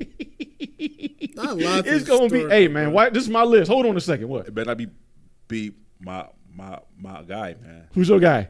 Oh man, EJ. Yes, that's my guy. Yeah, he on my list for sure. It wasn't his fault, man. He needed I help. got Captain No, Check he needed down. help, man. Trent Edwards. Trinitive Edwards. Trent Edwards? Trent Edwards Edwards is better than trash. EJ Manuel. He was hot garbage. You just liked him because all the girls loved him. Hot garbage. You just hate him because all the girls Not loved the him. ones I wanted. Ugh. So you got Trent Edwards. Okay. Nah, EJ Manuel, man, all day. I couldn't stand that dude. He like his accuracy was always terrible. His mechanics were always really bad. I don't understand this. I don't know what the Bills were doing at that point. I think they were just trying to pick a guy that they thought was athletic. Like EJ Manuel was never a super athletic guy. He was probably the stiffest black dude I've ever seen in my entire life. You ever seen Marvin Gaye By dance? far. Huh? You ever seen Marvin Gaye dance? No, I've never seen Marvin Gaye dance live Tough. in person like you. Well, I have. didn't either. I- I missed it when he came to the Vermilion room. of course. But no, Nathan Peterman. He was he played. I had he Nathan played 8 Peterman on my games. list too, but Yeah, he had 8 games. He yeah. played 8 games. He was on the team for 2 seasons though. Yeah, he was. He just kept sucking. He was the guy that's supposed to start over Josh Allen. Now think about what would have happened had Josh Allen had he actually not thrown those 5 interceptions against Baltimore. He probably would have started another game, maybe 3 more, but he would have eventually screwed up. And lastly, JP Luzman. JP Luzman. Yeah, I know Lee Evans. Whatever. what? How you got my man JP up there? JP Luzman's trash. JP is by far one of the No, take Lee Evans most out of that. talented quarterbacks we've ever Take had. Lee Evans out of that and say that again with a straight face. Look me in my eye. You got a with point straight there. face. You got a point there. You take all those bombs. Lee Evans had 85% of his yardage. Lee Evans single-handedly. Listen, JP Lossman was the first coming of Josh Allen at 6'2". Like I don't know how you can look at his athletic ability and say he was trash. I don't think he was trash. I think he never had. And who was his head coach at the time? Was that JP Jerron? was, I think it was Dick Duran too. Because he for sure didn't have Chan Gailey. If he had Chan Gailey, he might be nice. So he was what, 2000? He was 2004. 2004? Yeah, that was. Hold on, I can find it. 2004 was Mike Mularkey. There you go. And that's the offensive line. Oh, well. No, he's an offensive lineman. That's offensive different. line. No, Why it's you gonna not. qualify? You didn't say to be a quarterback. You didn't say to be a wide receiver. You didn't say what it had to be. You Peyton just said, Manning told a lineman to shut up, so I'm telling every lineman to shut up. Hold on, though. In 2004, though, he ain't started his first year. Bledsoe was still on the squad. That's what you got. He broke. He hurt his right. leg. That's right. Yep. He tore his ACL. Yep. Yeah. So he went 9-8 the second year. 49%. He's trash. 49% completion percentage. Trash. But what offense was he running? Like T would say, never mind. I'm not even gonna say it. No, come on. Mom, cover your ears. The doo-doo offense. That's what he was running. Right, Okay. T? No, but Yo, his offensive line was garbage. wait, let's move on. Let's move on because we might have to perk on that. Let's We move got a on. perk there, yeah. Okay. So anybody got any other quarterbacks? Any quarterbacks? No. Nah, just Okay. Robo-sack, man. Running back. Oof. I'm going to surprise y'all. McCoy. I'm going to surprise y'all. Oh, and I want to add, this has to be somebody you've seen at some point in life. Okay. Right. I just wanted for the chat to know because if you say like Elbert DeBinion, like you have to be 60 to see that. So I don't want to hear it. So, But I am 60. now, I was... Now, Well, you say can say Elbert DeBinion. What do you mean? I did watch him. now, y'all know I was an offensive guy, so, like, my offense is the heart. My defense is like, yeah, okay. But my offense is the heart. It's to my soul. I hated this man. I even hated this man on the video games. Dang. Not the video game. Antoine Smith. Oh, Yo, he's on my list. He's on your list? He's on my Yes. Yes. I hated that guy. I didn't like Yo. him either. I didn't like that him whole either. era was trash though. Yeah. Antoine Smith, Derek Holmes. I didn't like Derek Holmes. He had that windmill thing when he used to try to cut, and he did this thing. I was like, "Yo, stop! You're not agile." Dude, I hate. Matter of fact, I want to say, remember the primetime game, Deion Sanders primetime, where they used to talk. Yeah. Oh yeah. You hit the button, I'm gonna make you eat that ball. I used to mash that seat. Dude, I used to hate playing with the Bills, but you know, it's the football game. I want to play with the Bills. I used to hate Antoine. I'm like, this dude is so garbage. Wow. Lindsay says Zach Moss comes to mind. Wow. Zach Moss. That's surprising. That's wow. You said I put Zach back? Moss? You should have put back. Huh? I just responded. It didn't come up yet. Oh, it's going to. You canceling Lindsay now? No, she ain't. That's my homie now. Oh my gosh. But nah. I Yeah, had. go ahead. Oh, what you got? For me, it's. I got two.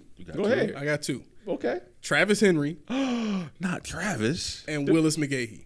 What? Yeah. McGahee? I'm gonna Yeah. put a little tight hoodie up on In Travis. college. In college. I'm gonna put my hoodie He up was on a beast in Travis. college. I didn't see none of that beast. Take your hoodie Like, off. Why you got your hoodie on, Key? What do you? You said Travis Henry.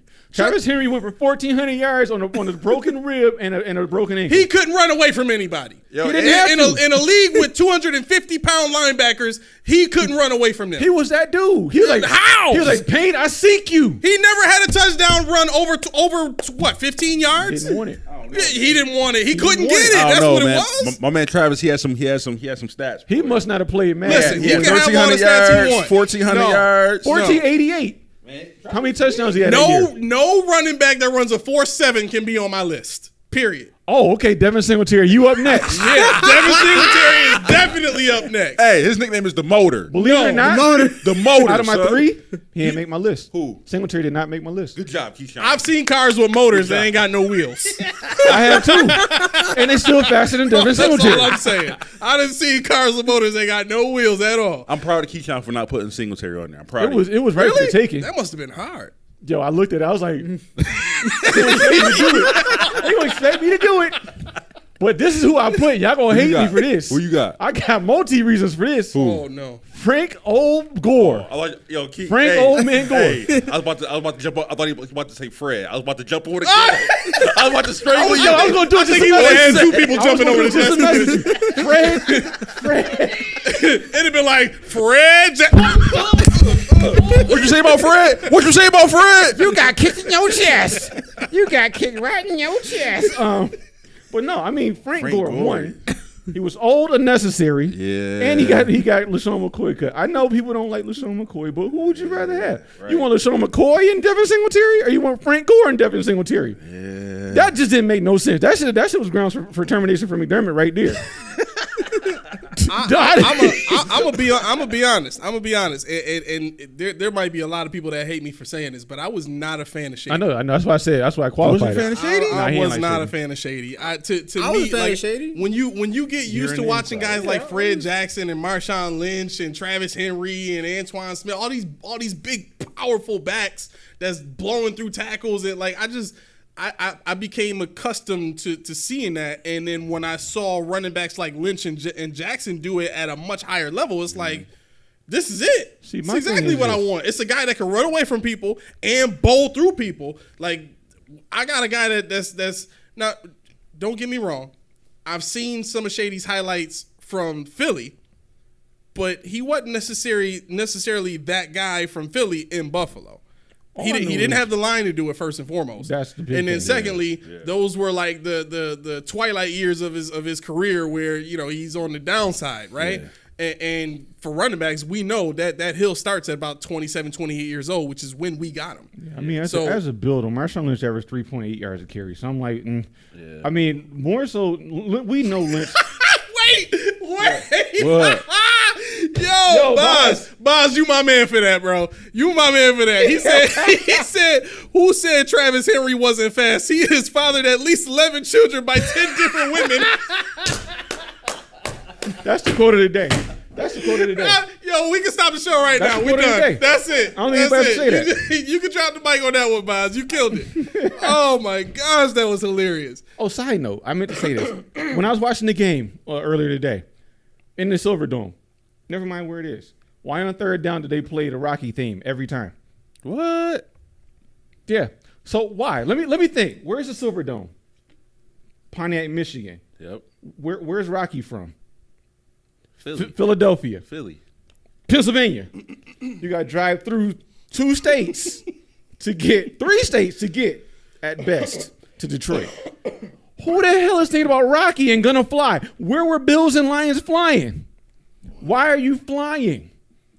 Was that the best? And people that hate the train whistle now in Buffalo on third down, you want to hear Rocky every time? Was it? That's terrible. Was it Eye of the Tiger? No. Oh, it Gonna was Fly now. Oh. Dun, dun, dun, dun, dun, dun, dun. By the time they to the kick, yeah, I'm like, I was like, what's really happening here? Like, what's really? And, I'm 10 years old at the time, and I'm like, yo, this is probably hot as mug. And we watching the Bills. I remember the game Is actually. Sylvester Stallone from Pennsylvania? I No, I don't don't know think where so. it's like from. Nah, I don't know where he's from. New see where Jersey, he's from. maybe. Let me see. Maybe where he's Jersey. from. Let me figure this out. But yeah, I mean, I was like, why are they playing this song? Anyway, I digress. Anybody else got any wide running backs? I do not. Okay. Lindsay said that's a wrap. He's from Hell's Kitchen. Oh, NYC. He's from where? Hell's Oh, Kitchen. That's right. Yeah. Okay. Okay, wide receivers.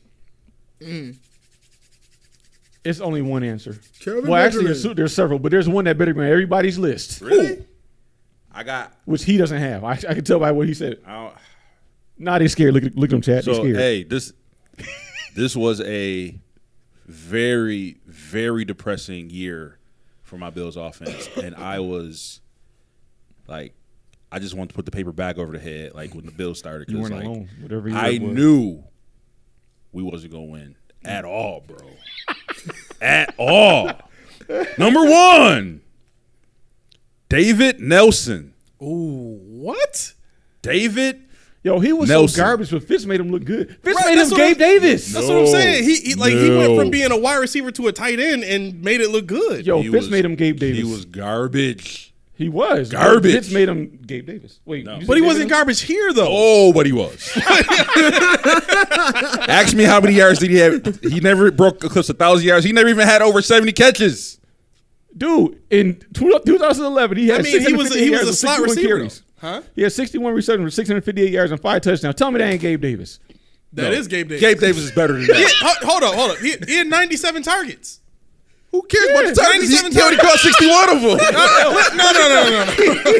He caught 61 What I'm of them. saying is, what I'm saying is, the team likes you and thinks you're good if they're throwing to you 97 times. He's the only one on the team. No, that's fine. That's fine. But he was productive. If the man is putting up Gabe Davis numbers, he's got to be decent, right? Wasn't Stevie here that year? Is Gabe Davis number Yeah, one? Stevie was on the team at that point. Yeah. Oh, that's a good one, no, Lindsey. not yet. Not yet. So my second guy, who's on the opposite Bing, side, bing, bing, bing. Lindsey got it. Lindsey got it. Lindsey got it. Lindsey got it. on Hey! the guy on the opposite side, Who? Donald Jones. No, you ain't about to talk about my man Donald Jones. He was worse than David Nelson. No, he was not. No, he was not. No, he was not. Should I pull up his stats, dude? No, he was Should I not. pull up his stats? Nope. Nope. Try again, Skip. Number 3. Try again, Skip. Try again, Skip. Number 3. Ocho. Hey, Ocho. Come on now. Try again, Skip. Try again. Number 3. TJ Graham. I have TJ as well. You got TJ? Wow, I forgot all about TJ Graham. Here. Wow. Those are my 3 hated wide receivers. Wow. Get him out of here. Put him on a raft. Yep, those are two of my. Let me see. Where's my mouse? Who's your third? Jordan Matthews. What? He was hot garbage From here. Philly? Yeah, He was a beast in Philly. in Buffalo. It's only when they play for Buffalo. Wasn't he older though? He when never got a came chance to there? play in Buffalo. He hated Buffalo. Who was his He quarterback? never got a chance to play in Buffalo. He was on the field. He was trash. Was it he? what? Who was his In quarterback? Buffalo? How many targets did he have? Well, look, I got the hyperlinks, dog. I can't believe you put Jerry Matthews on But there. remember, I told you this doesn't have to be about stats. I just hate his guts. I hate that man. He said he hated Buffalo. We hate you too. Oh my God. What is happening right now? Yo, I forgot about he was on the squad. Yo, you know who I really hated? Josh Reed. I didn't hate Josh Reed. I hated Josh he was a Reed. slot guy. And answer your question Yeah, real quick. he Answer your was question real quick. David Nelson, or not David. Who we talking about? I forgot his name. He doesn't Jordan matter. Matthews? Jordan Matthews, 10 games, 7 starts, 36 targets, 25 catches for 282 yards, and 1 measly touchdown. You're trash. So They David, never threw to him. because he was garbage. He was the opposite of Chris Hogan. He was never open. never open. He was 8'12". He was like a soul food restaurant. They never open. He was the 8'12". Yo, did you see the new store, by the way? It's called 812. For real? Yeah. It was on Delaware. It's 7-Eleven. They changed it to 812. That don't make sense. Unbelievable. This is. Aramis is flummoxed by this whole. He's messed up by the whole list. He's like, why? I said because he's trash. All right, I got one more for y'all. Who you got? Marquise Goodwin. Flash? Last nerve. that Flash? dude. He kept getting hurt. He could never do anything on the field. He was like Ronaldo Nehemiah. Like He- for yeah. all this world class speed that he has, he's done more in San Fran than he did here. Yeah. Like- he was hurt a lot. Right. Like we- He had that game Fix your breaking body. speed though. Had him on my mat. Had him on Madden. I He never was threw to balling. him. oh man. I just let him run track. I had no intention of throwing the ball. I never did. I was like, you're not getting the ball. I'm like, oh, good one, open. Shoo. Look at this dude. He look like Terrence Trent D'Arby. Kelvin Benjamin looks like Terrence Trent D'Arby. Yo, y'all got Kelvin Benjamin on the list? Oh yeah, he on the Oh list. yeah, that's the Sure. one I I was just talking about. said Everybody got to Kelvin have Really? Shit. Oh yeah. Kelvin Benjamin in Buffalo. He got to be. But he caught touchdowns though. 6-1. He's trash. He I take was the S like off the word. for real though. For real though. Trash. Kelvin Benjamin was nasty with Carolina, but he was trash here. No, So- you know why he's on my list? Because he got pressed at Ralph Wilson by Cam Newton. I was there. He got pressed by him. It was a On the preseason field. game. I Yep. was there. Cam walked right up to him. What you saying? Yo, he was like this. You know the little stand where they put him behind the back? Yeah. He was like, yo, I heard you talk about me. What was you saying? He was like, I ain't say nothing. I didn't. You like, yo, it's in print, He stupid. turned into Sylvester Yo. Stallone real quick. Huh? I watched it live, bro. He I watched it took live. place. What are you, Charlie Murphy now? Cam went straight to him. Was like, yo, what's up? And he was like, I didn't say nothing. What are you talking You about? did. This is a true Buffalo story. Yo, you are the new. I You're was Charlie there. Murphy on the show. You know that, right? Huh? You're Charlie Murphy on the show, right? You know that, right? True Hollywood story. Well, yeah, no. I mean, just for that reason alone, yo, Benjamin, when you get pressed on, yo, it's in print. It's in print. that you said he was trash. Yeah. And then, You- when he approach you, you don't man up. Yo, you You say, yeah, I said it. What you gonna do Say about it with it? your chest. Say it with your chest. They ain't gonna punch you. I say it again. I say it again. He ain't gonna trash. punch me. You ain't gonna do nothing as he sleeps. Any other wide receivers? Anybody? Nah, I don't think so. Hold on, I'm looking through. Nah, we can move on. Okay. Tight ends. I only got one. Dawson Knox. I knew he was gonna say that because he hates my guts. Wait till we get the cornerbacks. Huh? Wait till we get the cornerbacks. Oh, That was I tough can't for me, wait bro. for that one. That was got tough for me. I bet y'all. No, I got it's the easy best for him. He got one name and one only. Yeah. No, Oh, you don't? it's not who you think it is. What? It's not who you think it is. Wow. Again, after seeing what he said, the Tyler Dunn. yeah, in the Tyler Dunn report, and the way that he played in Pittsburgh, You don't want him, but you all right. You're not toilet bowl. yeah, Okay. he's not. He took him off the list. All I can ask for. Who's your tight end, Key? It wasn't Dawson Knox. Dalton Kincaid. No, jump. Don't cancel me. We know you ain't serious about that. We know. Trust Sean me, Nelson. we know. Who? Sean Nelson. Ah, okay. You can't have him as a receiver and a tight end. I didn't. He had David Nelson. I got Yeah, Sean I Nelson. had David The Nelson. tight end from Wait, who- Mississippi State. Who? Sean Nelson. Oh, Sean Nelson. Yeah. Oh, yeah. Yeah. I got Robert Royal. Robert Royal was a good one. That's a very good one. But you could take that whole team and ball them up, put them in the garbage can. I think I got one here. Who you got? Derek Fine. Derek Fine. Derek Fine. Wow, he was like number 3 on Madden 2015. Bro, he was here for a hot second. Nobody cares who that dude is. Nobody Nobody even cares. know. I bet you. Like, it took y'all a minute. That's how I know he's trash. Because I said Derek Derek Fine. Fine. Y'all was like, yeah. Oh, that's Oh, right. I would have said. I also had Ryan Neufeld, Okay. Tim Ewis. Yeah. Yeah, but I didn't have on my list because now I'm thinking about it. These are like honorable mentions I said I was going to say later. Yeah. But yeah, those are the ones I got for tight end. You got Derek Schumann? He doesn't register in my world. I'm surprised. I'm surprised y'all didn't put which on there. Mr. Clay. Charles Clay? He wasn't trash. Yeah, he just had trash he quarterbacks. had drops and he was hurt. But he was like our first good tight end after Yeah. Metzelaars. Like after What about Scott Chandler? Scott Chandler was Chandler good. was the man. Scott Chandler was good. You can't Bro, take that away. He could block. You can't take that away. He wasn't fast, but he had hands in the red zone. okay, fine, I'll acquiesce that. However, Charles Clay is still the best tight end we've had. And you know what? I'm not even gonna gas up Pete Metzelaars. He was a beast. He was good. Jay Remersman was good, but Charles Clay brought that dimension that we didn't have. We never saw. He was like a a mismatch. Yep. He was black. That too. But you know what? I'm joking. He did have that speed though, Key. That you're talking about. Lindsay losing cool points today. He the first one. Why? He had She said Charles speed. Clay too, huh? He had speed. Who's that? Clay. Yeah, He because was he like was one like of a our wide receiver. He was a running Yeah. back at Tulsa, Yep. and then he became a wide receiver. I was H-back, and then he became a Who's tight end. Broom? Huh? Who's Broom? Lindsay said Broom was so much better. Jake Broom. Who? Jake. Jake Broom? Yeah. Y'all remember him? No. Look him up. I am. Because I have to know. There's a Jake Brom, right? Broom? Broom. Who's Broom? I don't know. He played around the time that Clay played? I don't know who he is. That's interesting. I gotta find that. I think Clay played in the 20, Huh? Clay 20 was, yeah, he 2010, 2012, somewhere around I there. don't know. That's Charles Clay was. I just remember Clay dropping that touchdown. That's why everybody would've says won. he's. Yeah, that's what everybody remembers him for. 2011 and No, he wasn't 2011. He was 2000. He was Josh's first year. 16. No, he was 16 to 18. 16 to 18. Oh, he stayed till 18. Yeah. So who's Broom? I don't know. Kroom.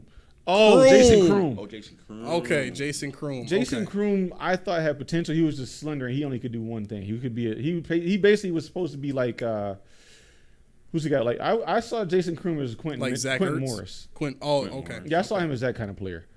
Slender, more of a wide receiver, kind of a tweener. But he was an athlete. Jason Kroom was the guy with Pagula's daughter? Yeah.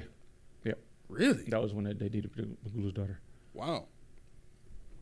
Okay.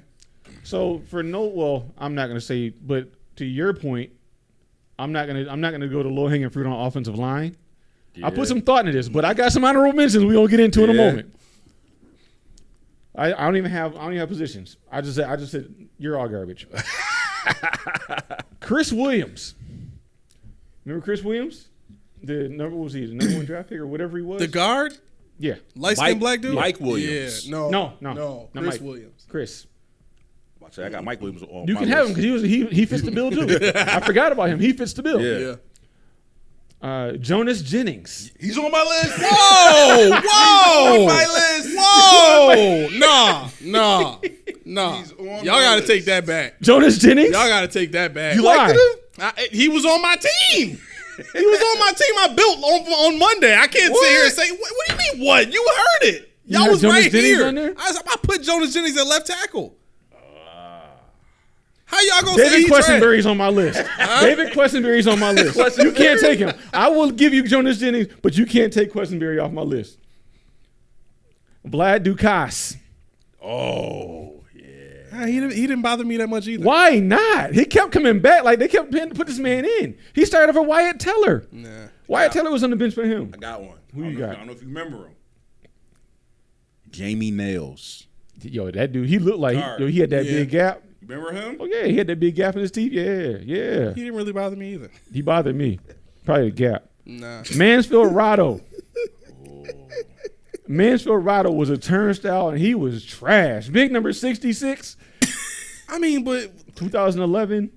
What? I guess I have to agree he's trash, but Like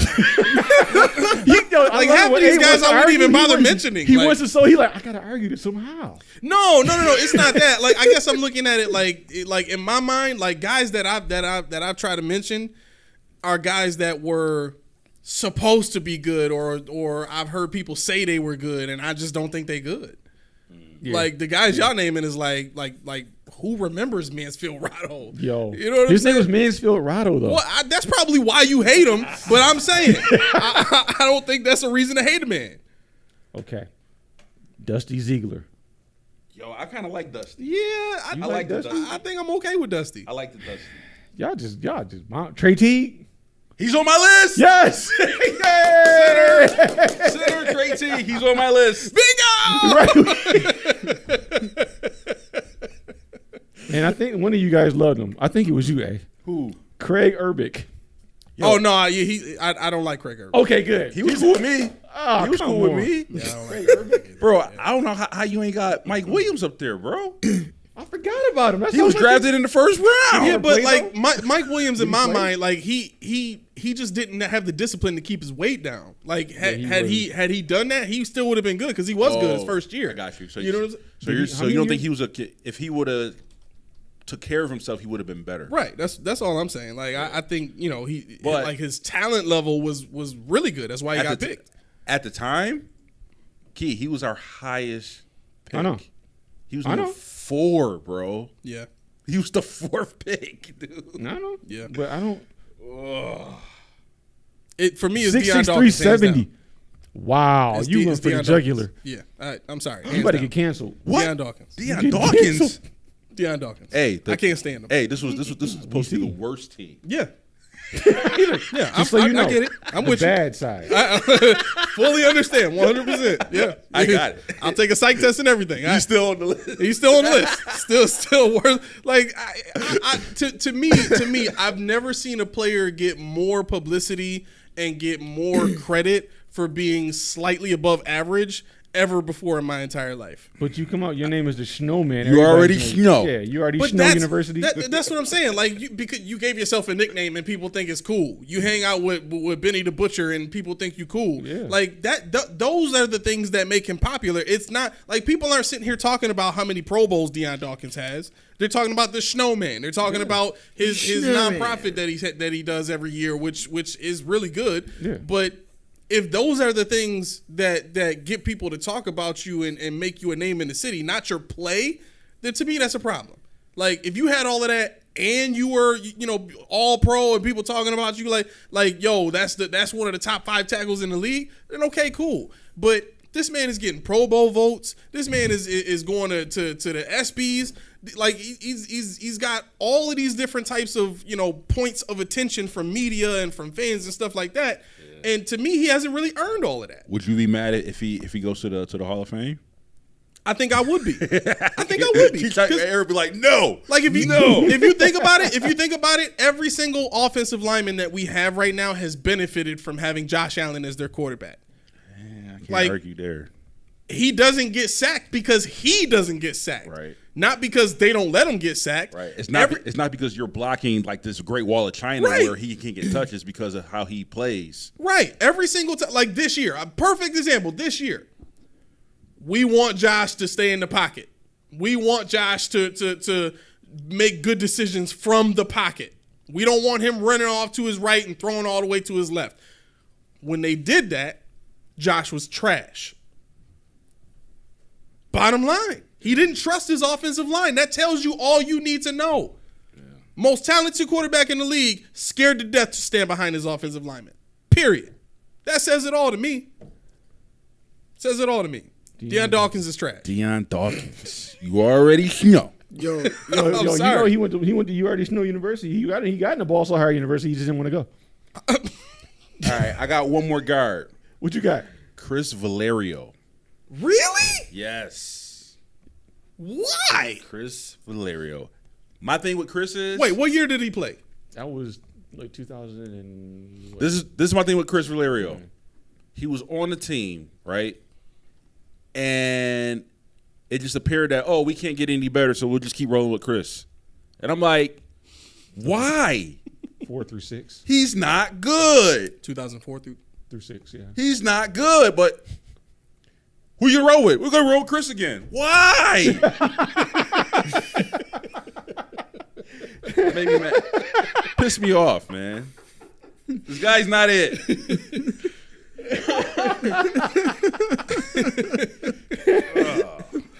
Yeah, I think that's how I've been feeling about the left guard position for like the last 10 years. I can't say 10 years. Like ever since we let Andy Levitre go, I've been very upset. You've been very upset. Very upset. I get it. I kind of like the Levitre, man. All right. Your defensive ends. Ooh. Oh boy. Number 1. Dang. Okay. Aaron Maben. Okay. Number 1. Didn't make my list. Aaron Maben is definitely on my list. How did he not make your list? Whoa. Time out. He was a first-round pick. Aaron Maben did not make Keyshawn list. Didn't make my list. You played defensive line. What do you mean? Didn't make my list. I hated that pick. I wanted Brandon Rackpo. You saw it when it happened. I was with y'all. He should be on your list. That's what I'm saying. He should be number 1 on your list. Y'all thought I was going to do it, so I didn't. So instead, what I did was... Now it's about us. Okay. No, I said, for whatever reason, this is what I did. Defensive end, Trent Murphy. Hated him. Hated Trent Murphy. Oh, okay. Hated Trent Murphy. Because they said, let's bring him in. And who did he block? He blocked some... I forget who he was over. He was over somebody that had no business even not being on the field. Trent Murphy. And then my other one, who? Eric Flowers. I was close. Wasn't he number 1 overall? I was close. But became trash. He was up there. Eric Flowers went. Let me see. I got it. Eric Flowers was 26 overall in the 2000 draft. He was our first draft pick. Yeah. And what did he do for us? He started 6 games, recorded 1 interception, had 4 sacks. Who is this now? Eric Flowers. Reason why? So I was close to putting him on my list because he was a draft bust, but I didn't feel like he played long enough to consider him a worse Bill. I wonder why. Right. He played 2 full seasons, only got 6 starts. He had a total of 41 combined tackles, 4 sacks, 6 tackles for loss. What did you do, sir? What was your purpose? However, he did get a ride at the Texans, the Steelers, the Rams, and the Falcons. Yep. How it boggles the mind. So Eric Flowers made it, and Trent Murphy, because they swore. I think Murphy, wow. Didn't Trent Murphy? What year? Oh God, I got it. Now I got to do it. Trent Murphy came in 2018, 19, and 20. So 2018, That was Josh's first year. 2019, that was who do we take that year? Yo, I don't remember him being on the team with Josh was on the team. Exactly. Trent Murphy. Wow. He played in 39 games for I the remember Bills. because he had the red little beard. Yeah. He looked like a Viking. Started 35 games, played in 39. He had 1 interception, 4 pass deflections, 4 forced fumbles, 11 sacks in 3 years. Ooh, 11 sacks. He had double-digit sacks. Yeah, but it's 3 years total. He was brought in as a pass rush specialist. Oh. And he lost his job. Let me say, who was? Oh man, I gotta chat. Who was the? Okay. I needed some help here. Who was the defensive end? The young boy. What year? Shaq Lawson, Daryl Johnson. Yeah, Shaq Lawson, Daryl Johnson. He started over both of those guys. For what? Jerry Hughes. He split time with Hughes. For what? Mario Addison. For what? Why were you here at a $9 million price tag? To give me 11 sacks in 3 seasons, sir. I rest my case. Hey, what you got? Or you want to move to D tackles? Whatever. Go ahead. I got Ryan Denny and Chris Kelsey. Ryan Denny. Chris was so Kelsey. close. What? Kelsey. Can't stand him. I didn't like Kelsey, but I My didn't like Denny. Yeah, He Denny was definitely close. I was think like- he Chris was close. Kelsey only became beloved to the Bills because Aaron Schobel wasn't here. 'Cause they had no other choice. Right. Like he was the best pass rusher because he was the only pass rusher, and for the position that he played left end, he was more of a run stopper than anything else. And they tried to like force feed him sacks somehow, and I think he had like 1 good year in doing that. But I just like even the year he had where he had a productive season. I think it was 2011. He played outside linebacker. He had 5 sacks. Yeah. I don't. Did he have more than 5 sacks in a season? Chris Kelsey? Yeah, I don't think so. I don't think so If either. he did, maybe like 6. Right. So that's my thought on. I think he had 5 in 2009. He had 2 and 8. He had 2.5. Oh, There you go. 7. We got 10 now. He had 5.5. Ooh, 5.5. Okay. 2006. That's the one that rounded up to 6. Yep. So I mean that's Yeah. that I couldn't stand him for that reason alone. And obviously Aaron Maben outside looking in says Aaron Maben as well. For me, for him to come in and like we were looking for a pass rusher at the time. And when they drafted Aaron Maben, there were a bunch of other guys that were No. There was one name and one name alone. Brian Arakpo was the name that should have been called. Oh yeah, that's right. Arakpo was on the board. I would never forget that draft because of Keyshawn. I will Keyshawn never forget it. He never let us hear anything else other than why didn't we pick Arakpo? was livid. Yeah. I don't think I've ever seen you so mad. I He was also like, never been so mad about the Bills. Mel, Arakpo was there. Yeah, he's right He there. was Yeah. there. And Arakpo went on to become a beast for Washington? Washington. Yeah. Washington. Yeah. So And we Aaron got Maben, man. Aaron Maben. My other guy, I got Dewan Edwards. Yo, I Yes. was gonna say Dwan Edwards. Yes. I don't put him on my list. Yeah. But yes, he's an honorable Yeah. mention. He was a free Dwan agency Edwards. signing too, right? Yes. Yeah, 'cause he was from 30. he came from Carolina? He was Carolina or Jacksonville. He one was of the two. another guy like my guy Chris Valerio. Who? Dewan Edwards. Like, oh, we got Yeah. Dewan, we're good. No, get somebody else. Right. But he's a good guy, so we want to keep. That's him what in they the kept family. saying. I think that's what you kept saying to me to make me madder. It was to the point where my job, one dude's like, "Hey, Key, there's Dwan. There's your father. There he is." I'm like, man. There's your daddy. I'm like, man, kiss my. You know what? Never mind. Just shut up and go to hell. Linebackers. No. D tackles. Real quick. D tackles. D-tackles. Ooh. There's only one name on there. I got one. There's one name on I there. got one. Who you got? John McCarthy. That's the name you got to say. Wow. That's the name. Wow. Pissed me the name. off. And I I don't even think he got a fair chance. I don't think he got a fair chance. he kept He was getting a hurt. he was a trash. 3 tech. Right. Who did he play with? whatever. Right. He was hurt. Right. Then he complained, and something happened. And something he knows he was never even dressed. Hey, if you're a first round pick, I don't care. You need to make it work. Something. John McCargo definitely should have been. I have Adolphus Washington as well because I don't understand why they picked Adolphus. Yo, I hated that pick. Hated it. I don't know why they did it. Honorable mention. I was about Dolphins. Adolphus was like, yo, and they pumped him up like we got Adolphus. I'm like, I don't give a man. Please watch out. Adolphus Washington. My kid's not Adolphus Washington. All right, now I got that off my nipples. Who we going to go to linebackers? Yeah, let's go to linebackers. All right, so for my John DiGiorgio. why is he on your list? John. Why do you remember him? Freaking I forgot DiGiorgio. about him. He was on my honorable mention. I didn't put him on the list. But Yo. he was close. Yo, I really just erased this dude from my memory, man. John DiGiorgio doesn't exist in my world. John DiGiorgio, bro. Okay, Who do we have before that? We had What year was that? A? That's 2007.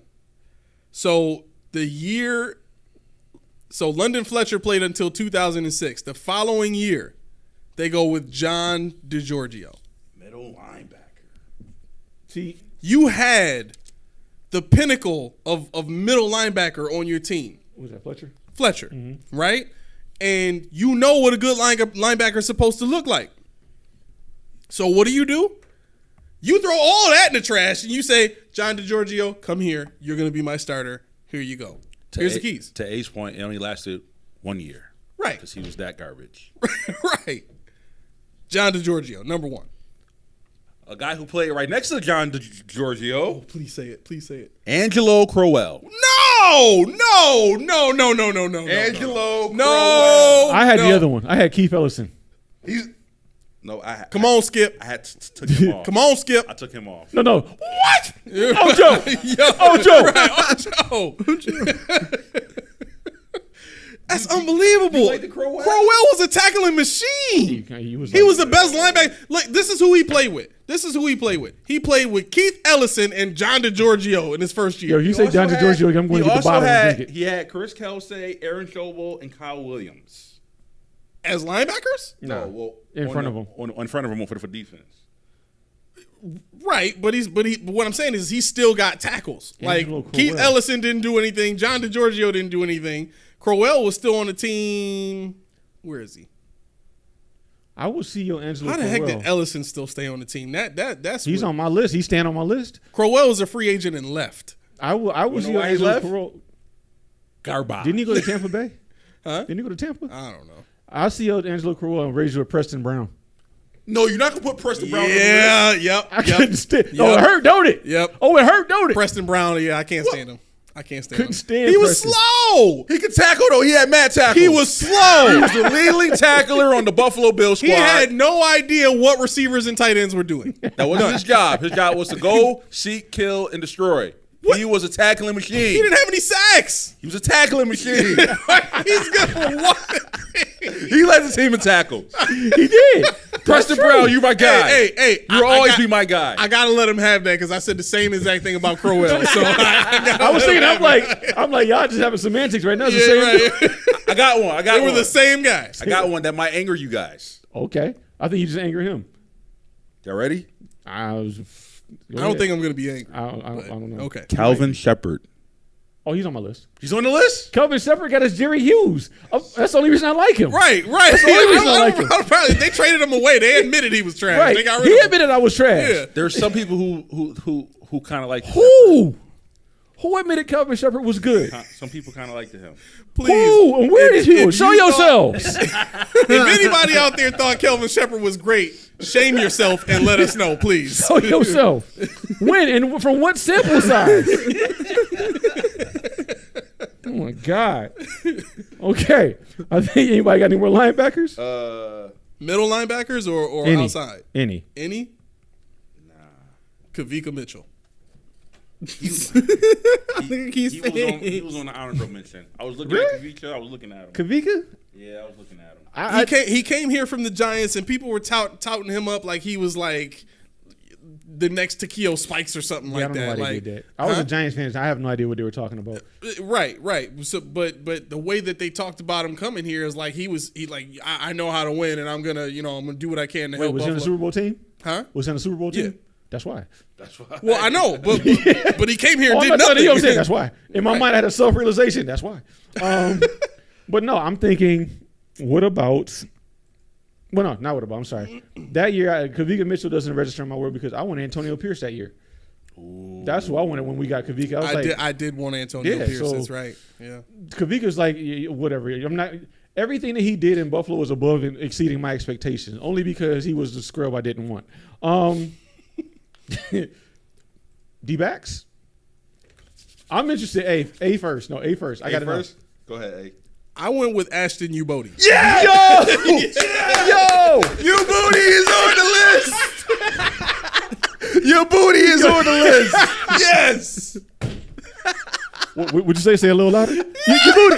Your booty's on the list. Your booty's on the list. That is the most noise people have made for Ashton Ubodi in his entire career. Right there. That's the most noise that anybody's ever made for him. I was so mad we drafted that dude, man. Listen. Yo, he was sweet in the preseason. He was a lot done in preseason. Couldn't nobody pass on him in preseason.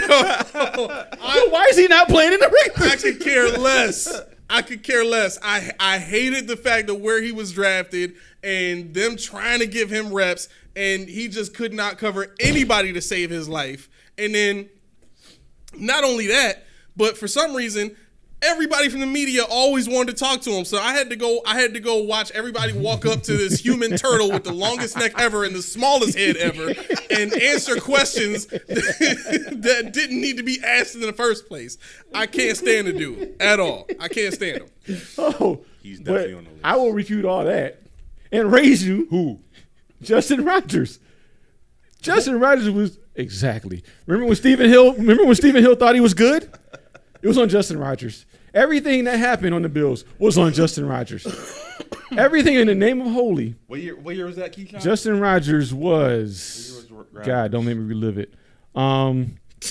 Justin Rogers was 11-12. Dang. Yeah, he played in 13 games. He played in 29 games. Started 2.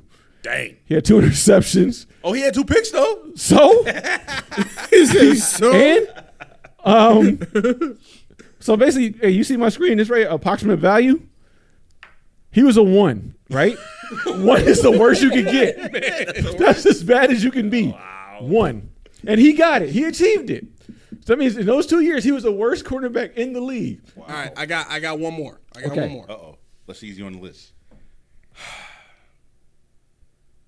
It kind of hurts to say this a little bit. Make it burn. Leotis McKelvin. You like Leota? You got to put him on the list. He is on my list also. Really? My name Leota. Anybody that can smoke as many cigarettes as he's smoking on the field on Sunday and play? For real?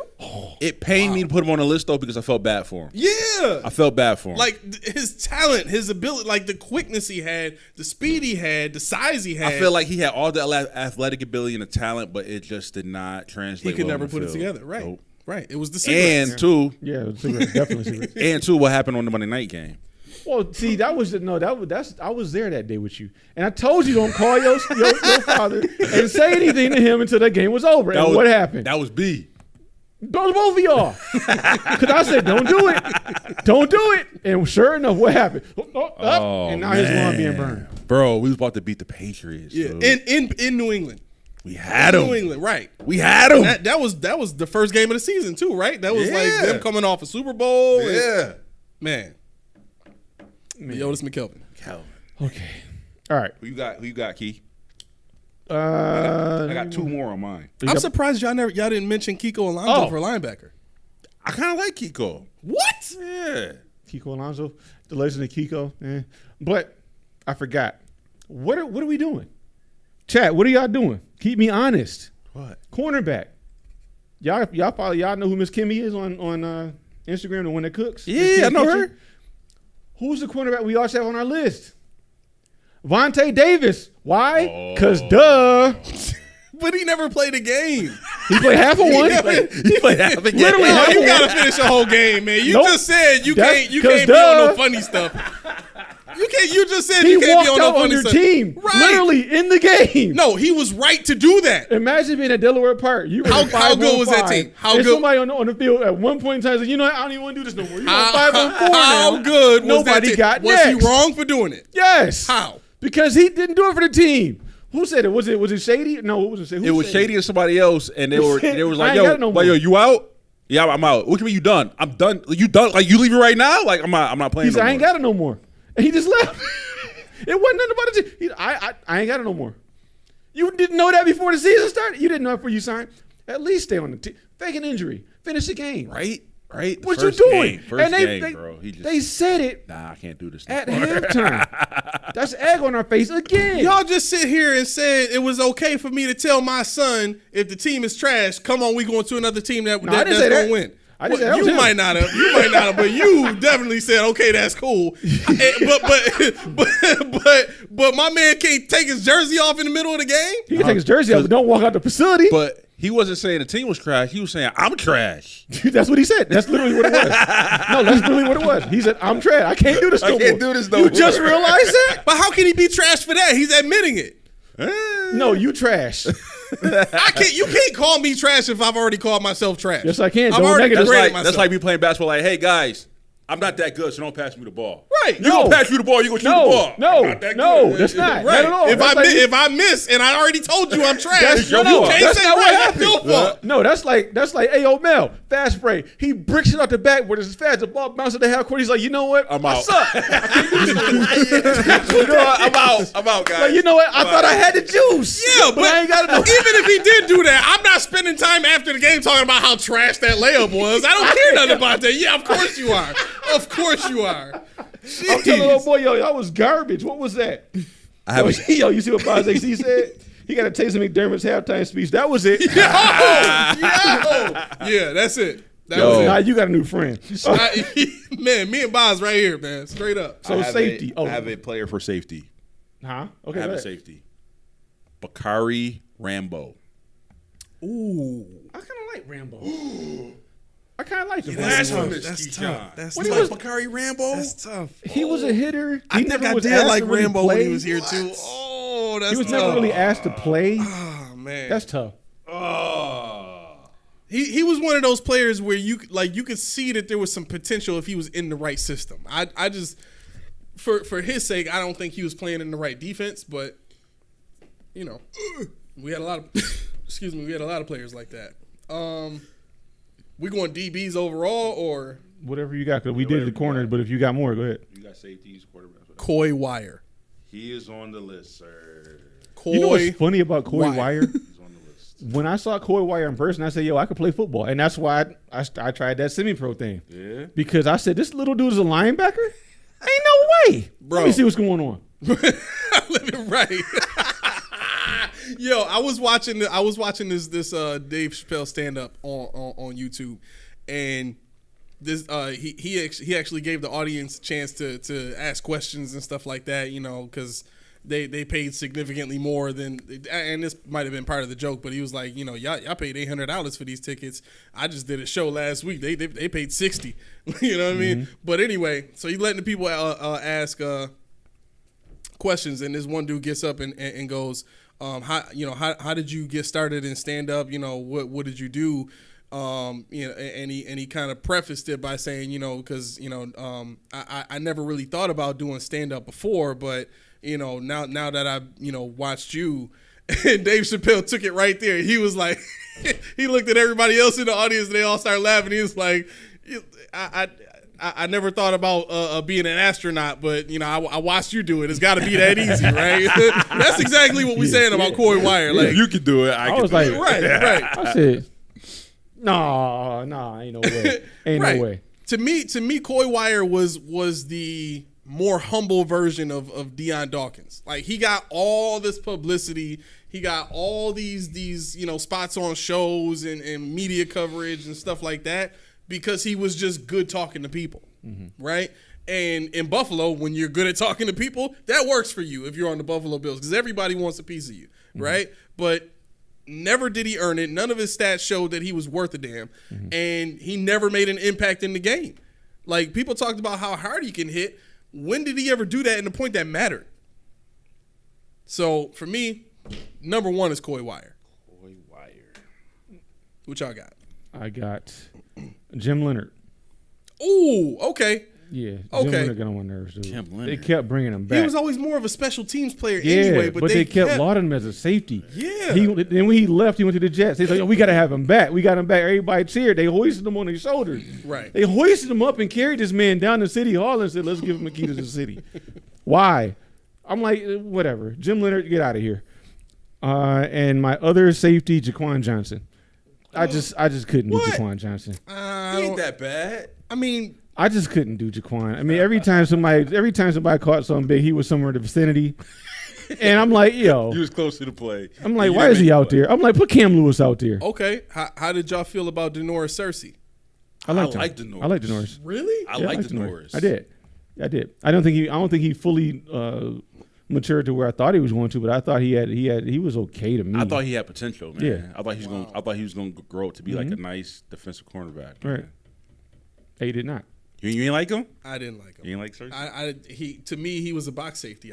He couldn't cover. He couldn't play man cover. Like I always enjoy the safeties. Like that's kind of why, like, even though Corey Graham was older, I like the fact that he could play coverage and man. Mm-hmm. You know what I'm saying? I don't like when I think about safeties that make, you know, big impacts in games. I think about Ed Reed. I think about Brian Dawkins. Now Brian Dawkins was like, he got picks and he could hit. Right? Steve Atwater, same deal. He got picks and he could hit. Troy Polamalu, same deal. Like I like if you can hit too, cool. But I'd rather you get takeaways. That's why Ed Reed was like my all-time favorite safety, because this dude he was a quarterback on the defensive side. Yeah. He could read offenses and make plays like nobody else. Speaking of Ed Reed, he made the greatest play I ever seen a safety make on Peyton Manning, and they were talking about it. Bill Belichick was talking about it on the what they put like the top 100 or whatever. Mm-hmm. Do you know what play I'm talking about? The one where he comes from all the way on the other side of the field? He baited him turned his for back a throw. to him He and turned his baited, back. and then So basically, Peyton Manning's reading the coverage. He's going that way. Okay, he's going that way. I got him. And then he turned around, and then I was like, wow. Comes from all the way across from the other side of the field and picks off the ball on him. Genius. Yeah, exactly. That's part of the reason why I had Jairus Byrd on my list, because Jairus Byrd did something very similar to that in a game. Like, yeah, he was undeniable. For some reason, I hate his guts. But how y'all feel about my man? What you call? Y'all remember Drayton Florence? You know how I felt about Drayton Florence. How you feel about Florence? You know how I felt about Drayton I Florence. couldn't get down with him. No? We had this conversation. This is how it was going. I love Drayton Florence. I loved him. He was like, "Why? He's trash. He's garbage." I'm like, "But look at him. He's about to do something." It was sometimes good and sometimes not. We sitting there waiting for the dog that looks dead to come back alive. Come on, do something. Do something. And then when he made Mark Sanchez fall down, that was hilarious. Ooh. That was great. Yeah. My favorite. Outside looking in, said Coy was better on Madden. Yeah, he was a hitter. Yeah. My favorite. Deion Dawkins is probably decent on Madden too. Kicker. Kicker? Yeah. Kicker. Oh Kicker. my gosh. Tyler Bass. Whoa. You taking it there. Producer, those are fighting words. Oh, Those are snap. fighting words. Oh, snap. I'm gonna say because of Key right now because he's just talking to Nope. You ain't getting me. Kicker. Who was the kicker who couldn't make small kicks, but he can make the big kicks? You know what I'm talking about? It wasn't Lindell. No. Oh, Who was it? Hauska? It wasn't House Oh, Money. Carpenter. Carpenter. Yes. Carpenter. Yes. He's on my I list. forgot about Dan Carpenter. Nah, you know what? And I didn't want to do it for obvious reasons. Norwood. No, I had to because I looked at his percentages and they were like dirt cheap. They were on the ground. So wait, so even before they he were- did they that were horrible bad. kick, he still was bad. They were bad. I mean, I looked at it for the Bills. His let's see. His field goal percentage was his best in Buffalo was 86%. That was his best. Yeah, he was usually in the 60s, 63, 67, 76, 69. bro, 62. that don't even get you like a call in if a kicker get hurt. No, and that's why he only played for the Bills from 85 to 91. That was it. And I think he kind of they were scoring like crazy, so he didn't really have to do much but kick extra points. So Right. And I had to go with it. He was killing. His career field goal average was 72%. Dang. I tried. I will see your player and raise you one John Potter. Ooh, I remember him. I do too. But they drafted him. Yeah. In 2012. And he did Nathan. But wasn't he like the backup kicker though? No. Key. How many put it this way, Key. If you draft a kicker in the draft, he's playing. Well, not necessarily. What's his name? The other guy, the guy that's over in the Chargers now, or maybe he's not even there anymore. Digger the kicker? Huh? Digger the kicker they drafted from Florida. From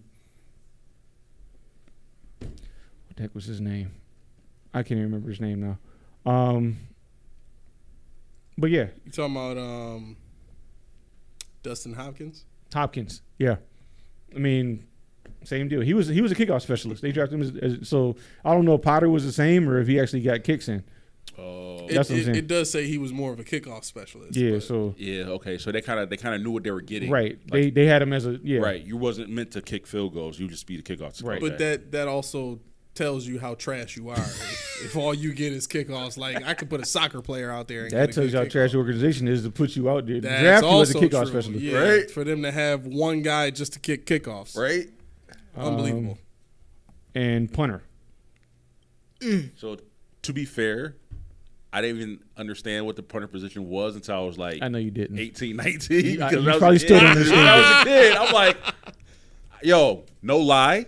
When I was a kid and I first started watching, I thought the kicker and the punter was the same guy. I really did. I thought it was the same guy. I'm like, what do you mean? What do you mean punter? What do you mean by that? You mean the kicker? No, the punter. What is that? Yeah, that's gonna be the funniest thing ever. It wasn't until I was How- like in how high you school. get Like, that? oh, That's what he punt did. on fourth down. Oh, I'm gonna go with Sam Martin. what? Yeah, Sam Martin's the worst punter we've ever had. You already know how I feel about that. What do you say, Key? Give me one that's worse. Rick Please. Booten Tootin. Who? Rick Booten Tootin. The kicker before Chris Moore. His career, his Buffalo average was 39.3 yards a kick. 39. 39.3 yards a point. That was his average in Buffalo. That sounds like Sam Martin to me. No, Sam Martin just 6-line drives. Listen, a kick is a kick, and they both ain't getting it that far. And your name is Booten Tootin? Yeah, and you not- booting not at 39 yet? No, his name is coming into play. I mean, if your name is Booting too, You would think he would be able to boot, right? I expect you to be booting at 50, 60 yards. Right. What's your name? Booting Tilton? All right, we're good. Only kicking it 40 yards. All right. Well, I got to go, so. Quick question. Yo, how many games does this awful team win?